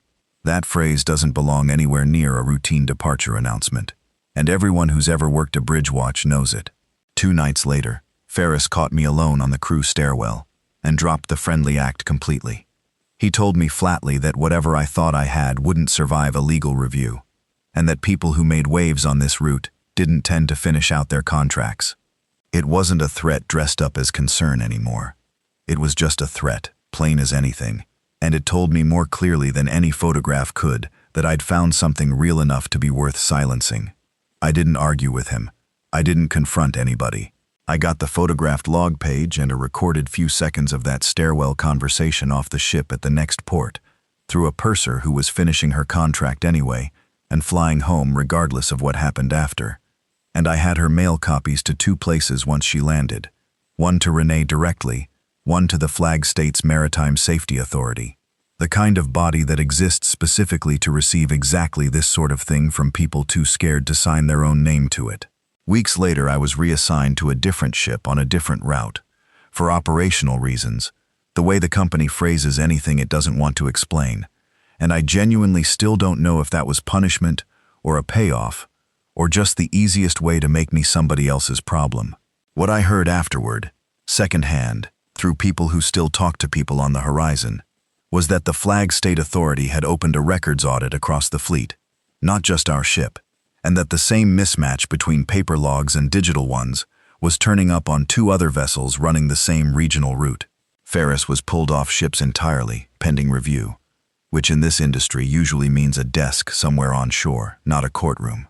Renee got her settlement and never had to sail again, which I suppose is the only clean ending anybody in this actually got. But officially, in every document that matters, in every file a lawyer or an investigator will ever pull, the Meridian Horizon's departure from Bahia Linda that day is still recorded as having been made as required. Nobody has corrected it. Nobody has to. That's the part that still sits in my chest like a fist. Not that she was left on a dock, that the paperwork says she wasn't, and that as far as the company is concerned, it never has to say anything else. The first thing I remember is the smell of the room, because that's what tells you something's wrong before your eyes do. We were 4 days out from Fremantle, running iron ore up toward China, and I'd gone to sleep to the usual sound of Tomas snoring through the bottom bunk. I got up around 3 to use the head, stepped down, and the air in that cabin was wrong. Too still. He wasn't snoring anymore, and somehow that silence was louder than anything. I put my hand on his shoulder to shake him awake, and he was already cold in a way that a body gets cold, not the way a person gets cold when they kick the blanket off.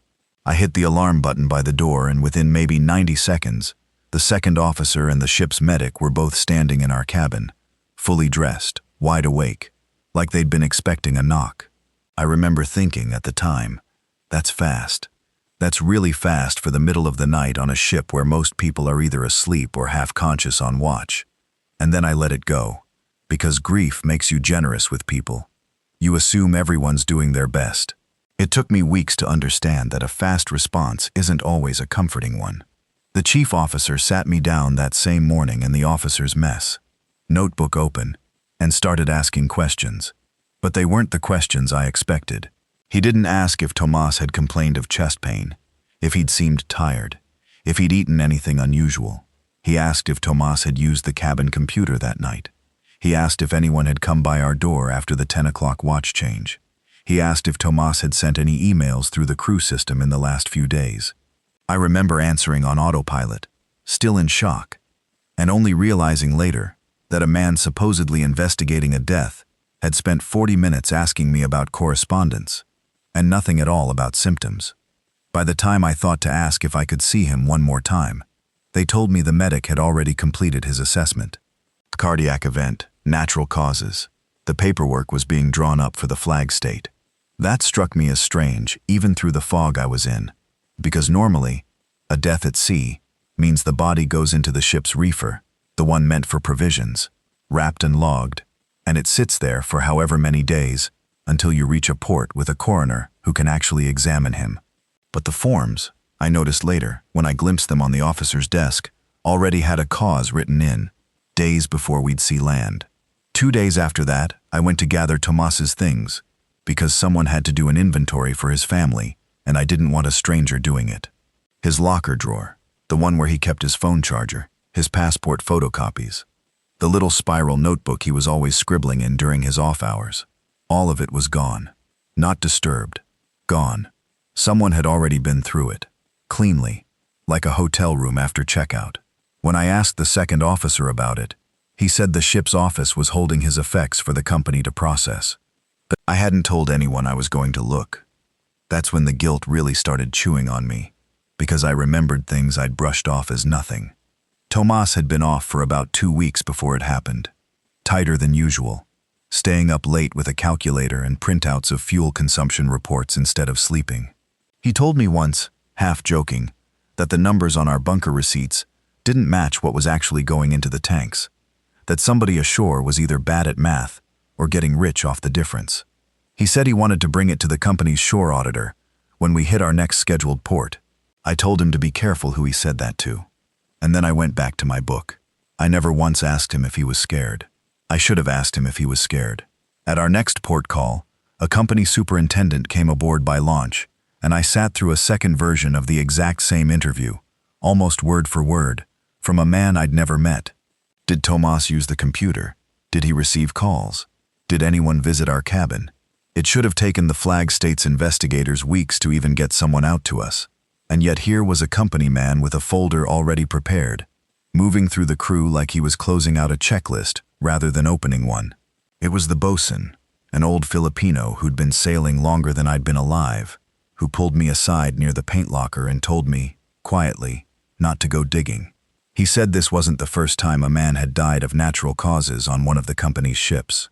He named another vessel, a name I didn't recognize, said it the way you say something you've decided not to repeat twice. Then he told me to let it go and get some sleep, and walked off before I could ask him anything else. A few days later, our IT officer, a friendly kid who normally left me alone, made a point of stopping by while I was checking my email in the crew lounge, asking casually if I'd been in touch with anyone back home about what happened. It wasn't a question, not really. It was a notice. I realized then that my card swipes into the cabin, my login times on the terminal, probably my outgoing messages too, were all being looked at the same way Tomas's had been. I was no longer just a witness. I was something to be monitored. Out of a mix of stubbornness and something closer to obligation, I pulled up the bunkering log on the terminal one night, when the second engineer was off shift. The same figures Tomas used to complain about. The entries from the 2 weeks before he died had been edited, timestamps overwritten, a note in the log saying, "Corrected per chief engineer," with no further explanation. Whatever Tomas had seen in those numbers, it was real enough that someone had gone back and cleaned it up after he was gone. 2 nights after that, I was walking past the captain's day room with a delivery for the bridge, and I heard voices through the door, the captain and the superintendent, low but not low enough. I caught pieces. Exposure. The family. We need this contained before we make port. It wasn't the language of men mourning a crew member. It was the language of men managing a liability. I stood there longer than I should have, and then I kept walking, because some part of me already understood I didn't want them to know I'd heard it. 3 days later, I was called to the ship's office and told, politely, almost kindly, that I was being reassigned to another vessel at our next port. A compassionate rotation, they called it, given what I'd been through. I still had 4 months left on my contract. Nobody could explain why the timing didn't match any rotation schedule I'd ever seen. I wanted to refuse. I didn't know how to refuse something dressed up as a favor. The night before I disembarked, I went back to strip my bunk one last time, and my hand caught on something taped up under the frame of the top bunk. Tomas's old spot before we'd switched berths halfway through the contract. A folded sheet of paper, soft from handling, with numbers, initials, a partial account routing string, and a few lines in his handwriting that weren't about fuel at all. He'd written that he was scared, not of the company exactly, but of someone specific, someone close enough to know his schedule down to the hour. He didn't write the name, just an initial, one that didn't belong to any officer I'd have suspected. Once I was ashore between contracts, I tried calling Tomas's family, wanting to tell them what little I knew before I lost my nerve. His sister answered, guarded, and told me the company had already been in touch, that they'd received a settlement, that she wasn't supposed to discuss the details. I heard it in her voice, the particular flatness of someone who signed something they didn't fully want to sign, but needed the money more than they needed the truth. The company had reached them before I even had a chance to. Still, I found a contact through a seafarers union, a woman who'd helped other crew families chase down wrongful death claims, and I gave her everything. The note, the log discrepancy, the name of the other ship the bosun had mentioned. For about a week, I let myself believe something might actually move. Then she called back, and her voice had changed. She told me the Flag State already had a sealed report on file for Tomas, filed faster than any genuine investigation could have produced, signed by a medical examiner who, according to the port records, hadn't even been in the country the week our ship called there. She said cases like this can sit in maritime jurisdiction limbo for years, bouncing between flag states and shipping registries, designed specifically to make that kind of delay easy. And then, almost as an afterthought, she told me to be careful, that in her experience, these things tend to settle themselves, one way or another. It was months later, through her, that I finally understood what Tomas's note had really been circling. He hadn't just stumbled onto the fuel discrepancy as an outsider blowing the whistle.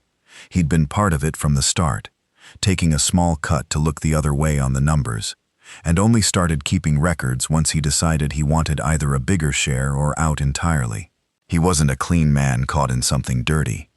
He was a man who'd gotten in over his head and tried to renegotiate the terms with the wrong person, and the initial in his note belonged to someone he'd trusted enough to work the scheme with in the first place. It didn't make me miss him less. If anything, it made the whole thing heavier, because now I understood he'd been afraid, and I'd slept 8 feet away from him doing nothing about it.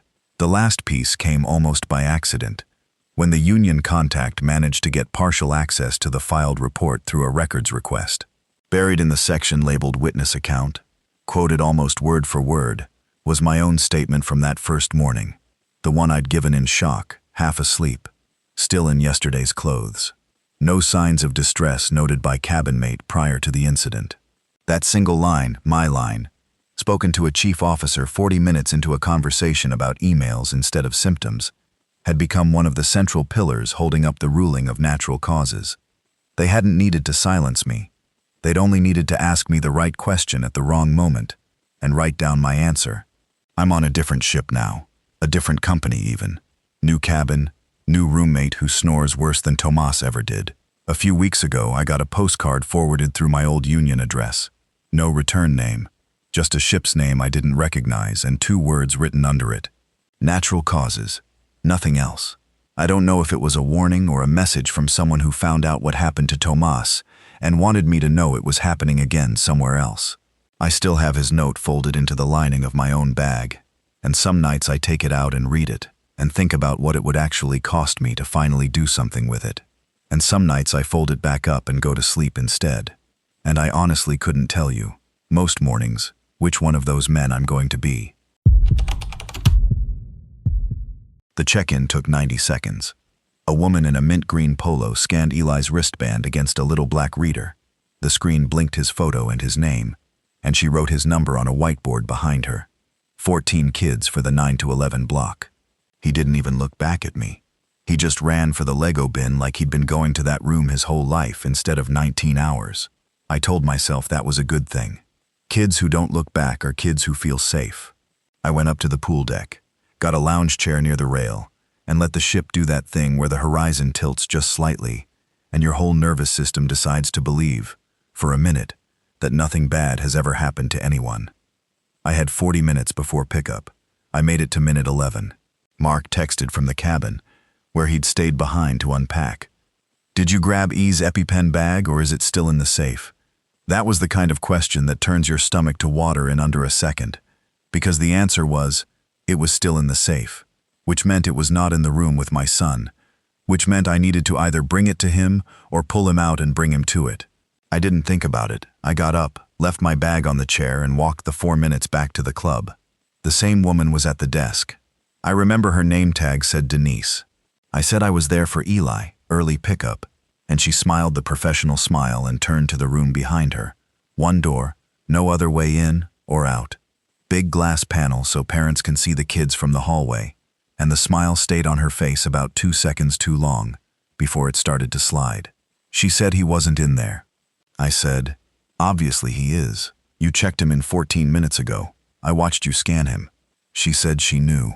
She remembered him, but he wasn't in the room right now. And before I could say anything else, she said the sentence that I have replayed more times than I can count. "He didn't come out this door. I've been standing right here. Nobody came out this door. There was one door. I was looking at it. My son was not behind it." Denise pulled up the tablet with the wristband system, the same one that had scanned him in, because every kid also has to scan out. That's the whole point of the wristband. No scan, no exit. Alarm goes off. She swiped through the log. 14 check-ins that block. 0 checkouts. Eli's name sat there on the screen, still marked present, still marked inside a room that had exactly 1 door and did not have my son in it. That was the first time the floor really moved. Not the ship, the actual floor under me. They called it in fast, I'll give them that. A code over the staff radios, not the kind that gets announced to passengers. And within 90 seconds, there were 3 more crew members at that little desk, and someone was on a walkie asking every camera operator on the ship to pull up anything on deck 5 between 9 and now. I stood there holding the edge of the counter because my legs had stopped being reliable. A woman I didn't know, another mother waiting to pick up her own kid, touched my arm and said quietly, almost apologetically, that she thought she'd seen a boy who looked like him. Dark hair, the yellow rash guard, she remembered the rash guard, getting into the crew elevator bank near the spa about 10 minutes earlier. Deck 9, 4 decks up, through a bank of elevators that require a key card to even call, because they're for staff. Nobody could explain how a 6-year-old alone, who could not badge out of a room with 1 door, ended up near a staff elevator 4 decks away, in under 10 minutes. They found him 7 minutes after that, not near the crew elevators, on the far side of deck 12, at the adult pool, sitting on a lounge chair that wasn't ours, dry, calm, swinging his feet, holding a little paper drink umbrella he had absolutely not walked in with. I got to him before security did. I picked him up so hard he made a surprised noise. And he wasn't crying. He wasn't scared. He just said, "Hi, Mom," in the exact tone he uses when I pick him up from a normal Tuesday at school. I asked him how he got there. He said the lady walked him. I asked what lady. He said the lady from his room, the one with the same shirt as Denise. That detail should have been nothing. Kids Club has more than 1 staffer, but when we walked him back down to the desk, and Denise was still there, visibly shaken, he looked right at her and said, "Not her," and I watched an adult woman go pale in a way you can't fake. They sat Denise down separately to talk to security, while another staffer kept Eli busy with a coloring sheet, and I stood outside the little office they used, and I heard enough through the door to know her story had already changed once. In the first conversation, at the desk, she'd said she never took her eyes off that door. Now, 20 minutes later, in the office, I heard her say she'd stepped away, maybe 90 seconds, maybe 2 minutes, to help a toddler in the reading corner who'd started choking on a puzzle piece, and that when she turned back around, everything looked normal. All 14 kids accounted for, on a quick head count that, it turned out later, she had not actually done. She'd just assumed. 2 different stories, 20 minutes apart, from the one adult who was supposed to have eyes on that door the entire time. Security pulled the hallway camera outside the club first, and there it was, grainy but real. A woman in the same mint green polo as Denise's, no visible name badge, walking a small boy in a yellow rash guard down the corridor by the hand, calm as anything, like a mother walking her own kid to a bathroom break. The timestamp had a gap in it. The camera was motion triggered, and there was a known dead zone of almost 90 seconds every time it reset. A maintenance issue the ship apparently already had a ticket open for. 90 seconds was more than enough. The uniform led somewhere fast. Every polo in that color gets issued and logged by name, because it's part of a controlled Kids Club inventory system for cleanliness rotations. Security ran the checkout list and found an extra shirt, signed out 3 days earlier under the name of a real crew member, a woman who, it turned out, had been on medical leave back on land since before this sailing even left port. She hadn't touched that shirt. Somebody had used her employee number to pull it. That was the moment it stopped feeling like a story about a distracted staffer and started feeling like a story about a plan. I want to tell you I thought trafficking, because that's what every parent's brain goes to, and for about 20 minutes, God help me, that's exactly where mine went. And I couldn't breathe right until security's next question to Eli, gentle, careful, asked with a child psychologist from guest services sitting in the room. "What else did the lady say to you, buddy?" Got an answer that turned the whole thing sideways again. He said she called him Bug. Nobody on that ship knew to call him Bug. His grandmother on his dad's side used to call him that, back before we cut contact.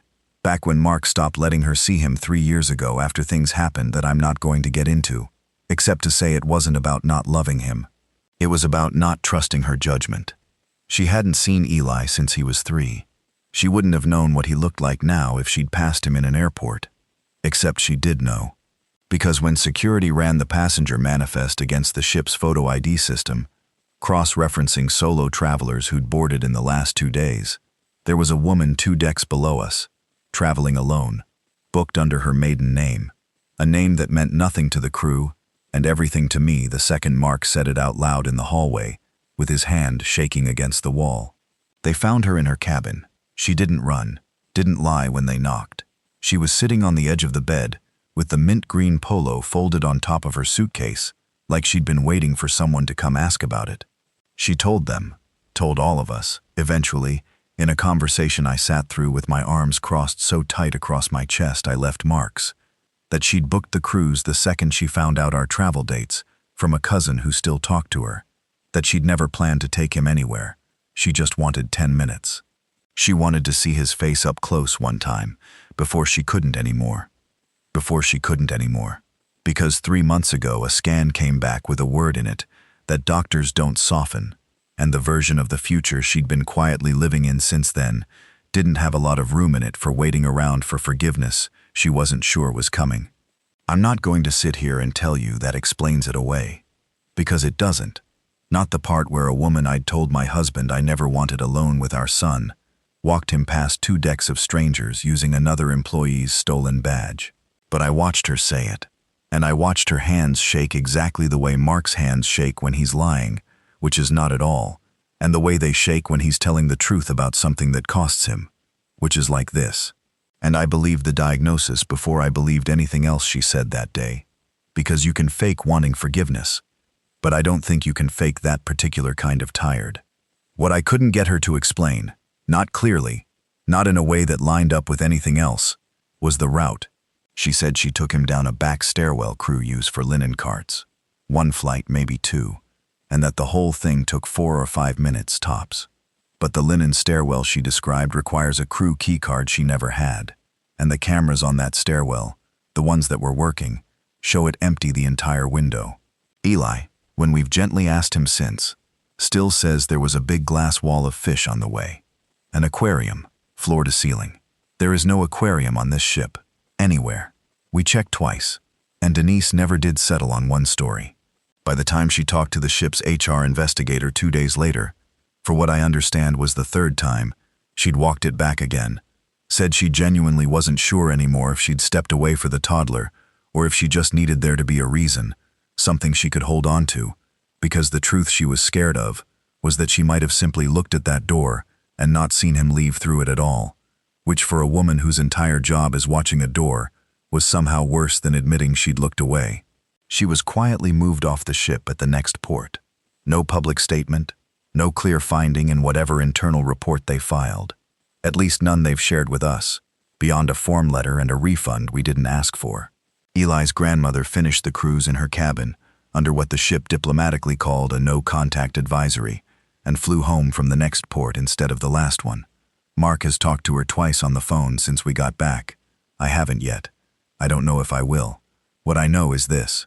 My son was gone for 14 minutes on a ship in the middle of open water, moved a distance that should have taken him past cameras that didn't catch him, through a stairwell nobody can prove he used, by a route that in his memory includes a wall of fish that does not exist anywhere on that vessel, brought to him by a grandmother whose own account of those minutes doesn't match the cameras, doesn't match her son's memory, and doesn't fully match even the story she told twice in the same afternoon. And the one adult whose entire job was to watch that door never landed on the same version of what happened twice in a row. He came back to me safe, warm, dry, holding a paper umbrella, calling me Mom, in his regular Tuesday voice, like none of it had cost him anything at all. That part I got to keep, and most days I let myself just be grateful for that and stop there. But some nights, when he's asleep down the hall and I'm the only one still awake in the house, I think about those 14 minutes as a shape with no edges, a door nobody watched, a stairwell nobody can place him in, a fish tank that was never built, a woman who loved him enough to steal a stranger's badge, and not quite enough sense to know what that would cost all of us. And I understand that I am never going to get the real shape of it. I got the who, I never got the how, and I've made a kind of peace with the fact that I'm going to spend the rest of the time I have with him watching doors a little differently than I used to, because I know now, in a way I didn't before, that 14 minutes is plenty of time for the story you're told, and the story that actually happened, to stop matching at all. My brother's name was Daniel, and the last time anyone in our family heard his voice, he was standing behind his chair at a table set for 6, saying he needed a few minutes of air before the food came out. It was the final night of the cruise, formal night, and my mother remembers him tugging his jacket straight and telling her to go ahead and order for him, that he'd be right back. He never sat back down. By the time the entrees arrived and his seat was still empty, my mother had already stopped eating. The search that night covered every deck, every stairwell, every crew corridor that guests weren't supposed to see. Security reviewed what camera footage existed, which on a ship that size was less than people assume, especially outside on the open decks, where salt air and constant vibration chew through equipment faster than anyone budgets for. What they found, in the end, was almost nothing. No sign of a struggle anywhere near the aft rail. No note in his cabin. No unusual withdrawal from his account. No argument anyone could point to. A steward on the late rotation said he'd seen my brother alone at the rail sometime around 1:15 to midnight, and that was the last confirmed sighting anyone could offer. The case closed within a month, filed as an accidental fall, the kind of finding that lets everyone else go back to their lives and leaves your family holding a door that never closes. For years, I kept one thing from all of it. When his belongings were shipped home, his phone was in the box, cracked screen, salt corrosion, already creeping into the charging port. I had it professionally opened once, more out of desperation than any real hope, and among the last things on it was a photograph, taken from the aft rail, the dark water behind him, catching just enough deck light to look like hammered metal. I used to think it was the last thing my brother ever did, stand at that rail and take a picture of the ocean before whatever happened happened. I looked at that photo more times than I can count, in the way grief makes you return to the smallest, most useless evidence of a person, just to feel close to them again. It wasn't until almost 6 years later, boxing up my parents' garage after they downsized, that I found an old external drive in a shoebox of cables nobody had touched since the funeral. It held a fuller backup of his phone than the one the cruise line's investigators had handed over, done automatically the last time he'd plugged it into his laptop at home before the trip. Buried in a folder of vacation photos was the same shot from the rail, but this time, the file's metadata hadn't been stripped the way the copy we'd been given had. It carried a timestamp, 11:51 at night. I sat on the garage floor with that number for a long time, before it meant anything to me. Then I went and found my old copy of the incident report, the one I'd fought 2 separate customer relations departments for, the one with the steward's statement in it. He placed my brother alone at the rail at 11:42, alone, and the last person to see him. The photograph on that drive had been taken 9 minutes after that. I told myself for a week that 9 minutes meant nothing, that clocks on ships drift, that phones sync to strange time zones out at sea. But I couldn't leave it. I found a maritime attorney 2 states over, who'd spent a decade suing cruise lines over passenger deaths, and knew exactly which forms got a crew roster released, and which got you a form letter back. It took him 4 months and a threat of subpoena to get me a name for the steward who'd given that statement, a young man named Nightveil, who'd left the company 2 years after my brother disappeared. I found him working the front desk of a resort hotel, easy enough once I had his name, and I wrote to him plainly, told him who I was and what I was asking. He didn't answer for 3 weeks. When he finally did, it was short and careful. The kind of careful that told me more than his words did. He said he wanted to help, but that he needed me to understand something about how those statements got written. He hadn't been standing where the report said he was standing. He'd been coming off a break near the interior doors, 40 feet away, and what he actually told the ship's security officer that night was that he'd seen someone near the rail, but couldn't say for certain who, or whether they were alone. The statement I had, the clean one, the one with a name and a time, had been typed up for him to sign the next morning, already finished, already certain in a way his own memory never was. He signed it because he was 23, on a work visa that could be revoked over almost nothing, and because the man asking him to sign it made it clear how much easier that would be for everybody, including him. That was the first time I understood that the fast, clean version of the story I'd been given for 6 years hadn't been built out of certainty. It had been built out of convenience. Once I let myself doubt the timeline, I went back through everything with a different kind of attention, and that's when I noticed my brother hadn't spent the whole evening at our table the way I'd always assumed. My mother mentioned, almost in passing, that he'd disappeared for part of the cocktail hour before dinner too, and came back saying he'd been talking with a guy from the bar, someone traveling alone he'd struck up a conversation with over the course of the week. Nobody had ever gotten that man's name. He wasn't in any of the interview records, because by the time investigators started formally canvassing passengers 2 days later, he'd already disembarked at the next port and flown home. A routine, unremarkable exit that simply put him outside the reach of anyone looking for him.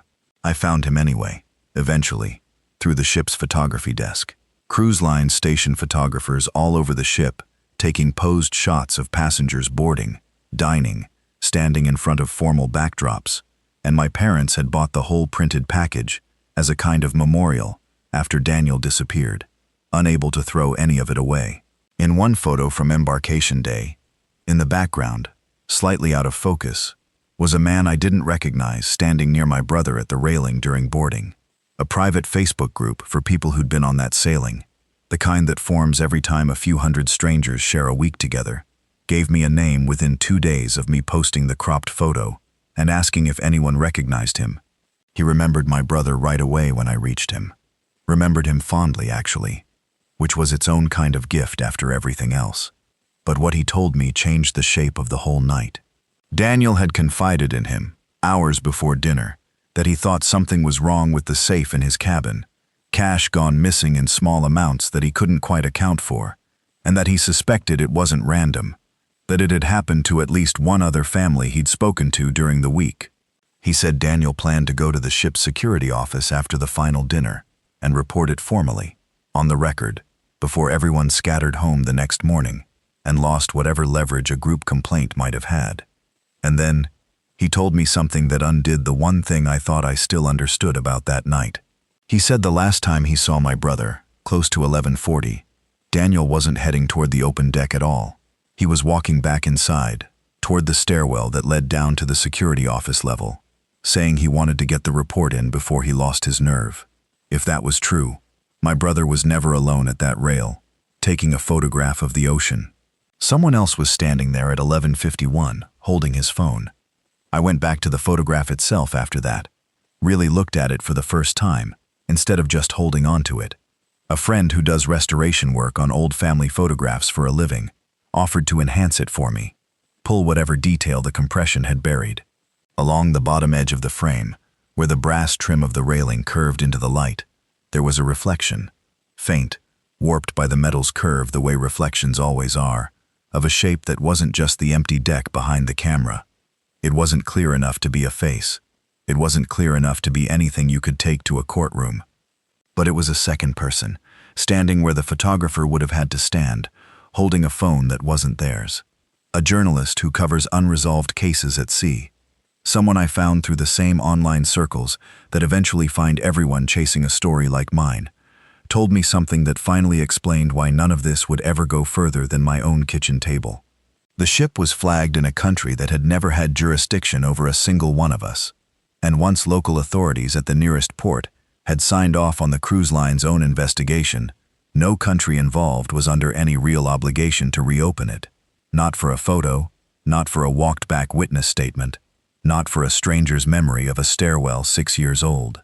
Deaths and disappearances on the open water fall into a gap between nations that nobody built to be crossed, and cruise lines have gotten very good at closing files inside that gap before anyone outside it thinks to ask a second question. So I don't have an ending. I have a photograph on my phone now instead of his. The same shot, the water like hammered metal, the faint shape in the brass that I can't stop seeing once someone's pointed it out to you. I know my brother went inside that night to report something he thought was wrong. I know someone else was standing at that rail 9 minutes after a young steward was pressured into saying my brother stood there alone. I don't know who that person was, or why they had his phone, or what they were doing with it in the dark while my family sat at a table with an empty chair and a full plate cooling in front of it. I probably never will. Some nights that's the hardest part.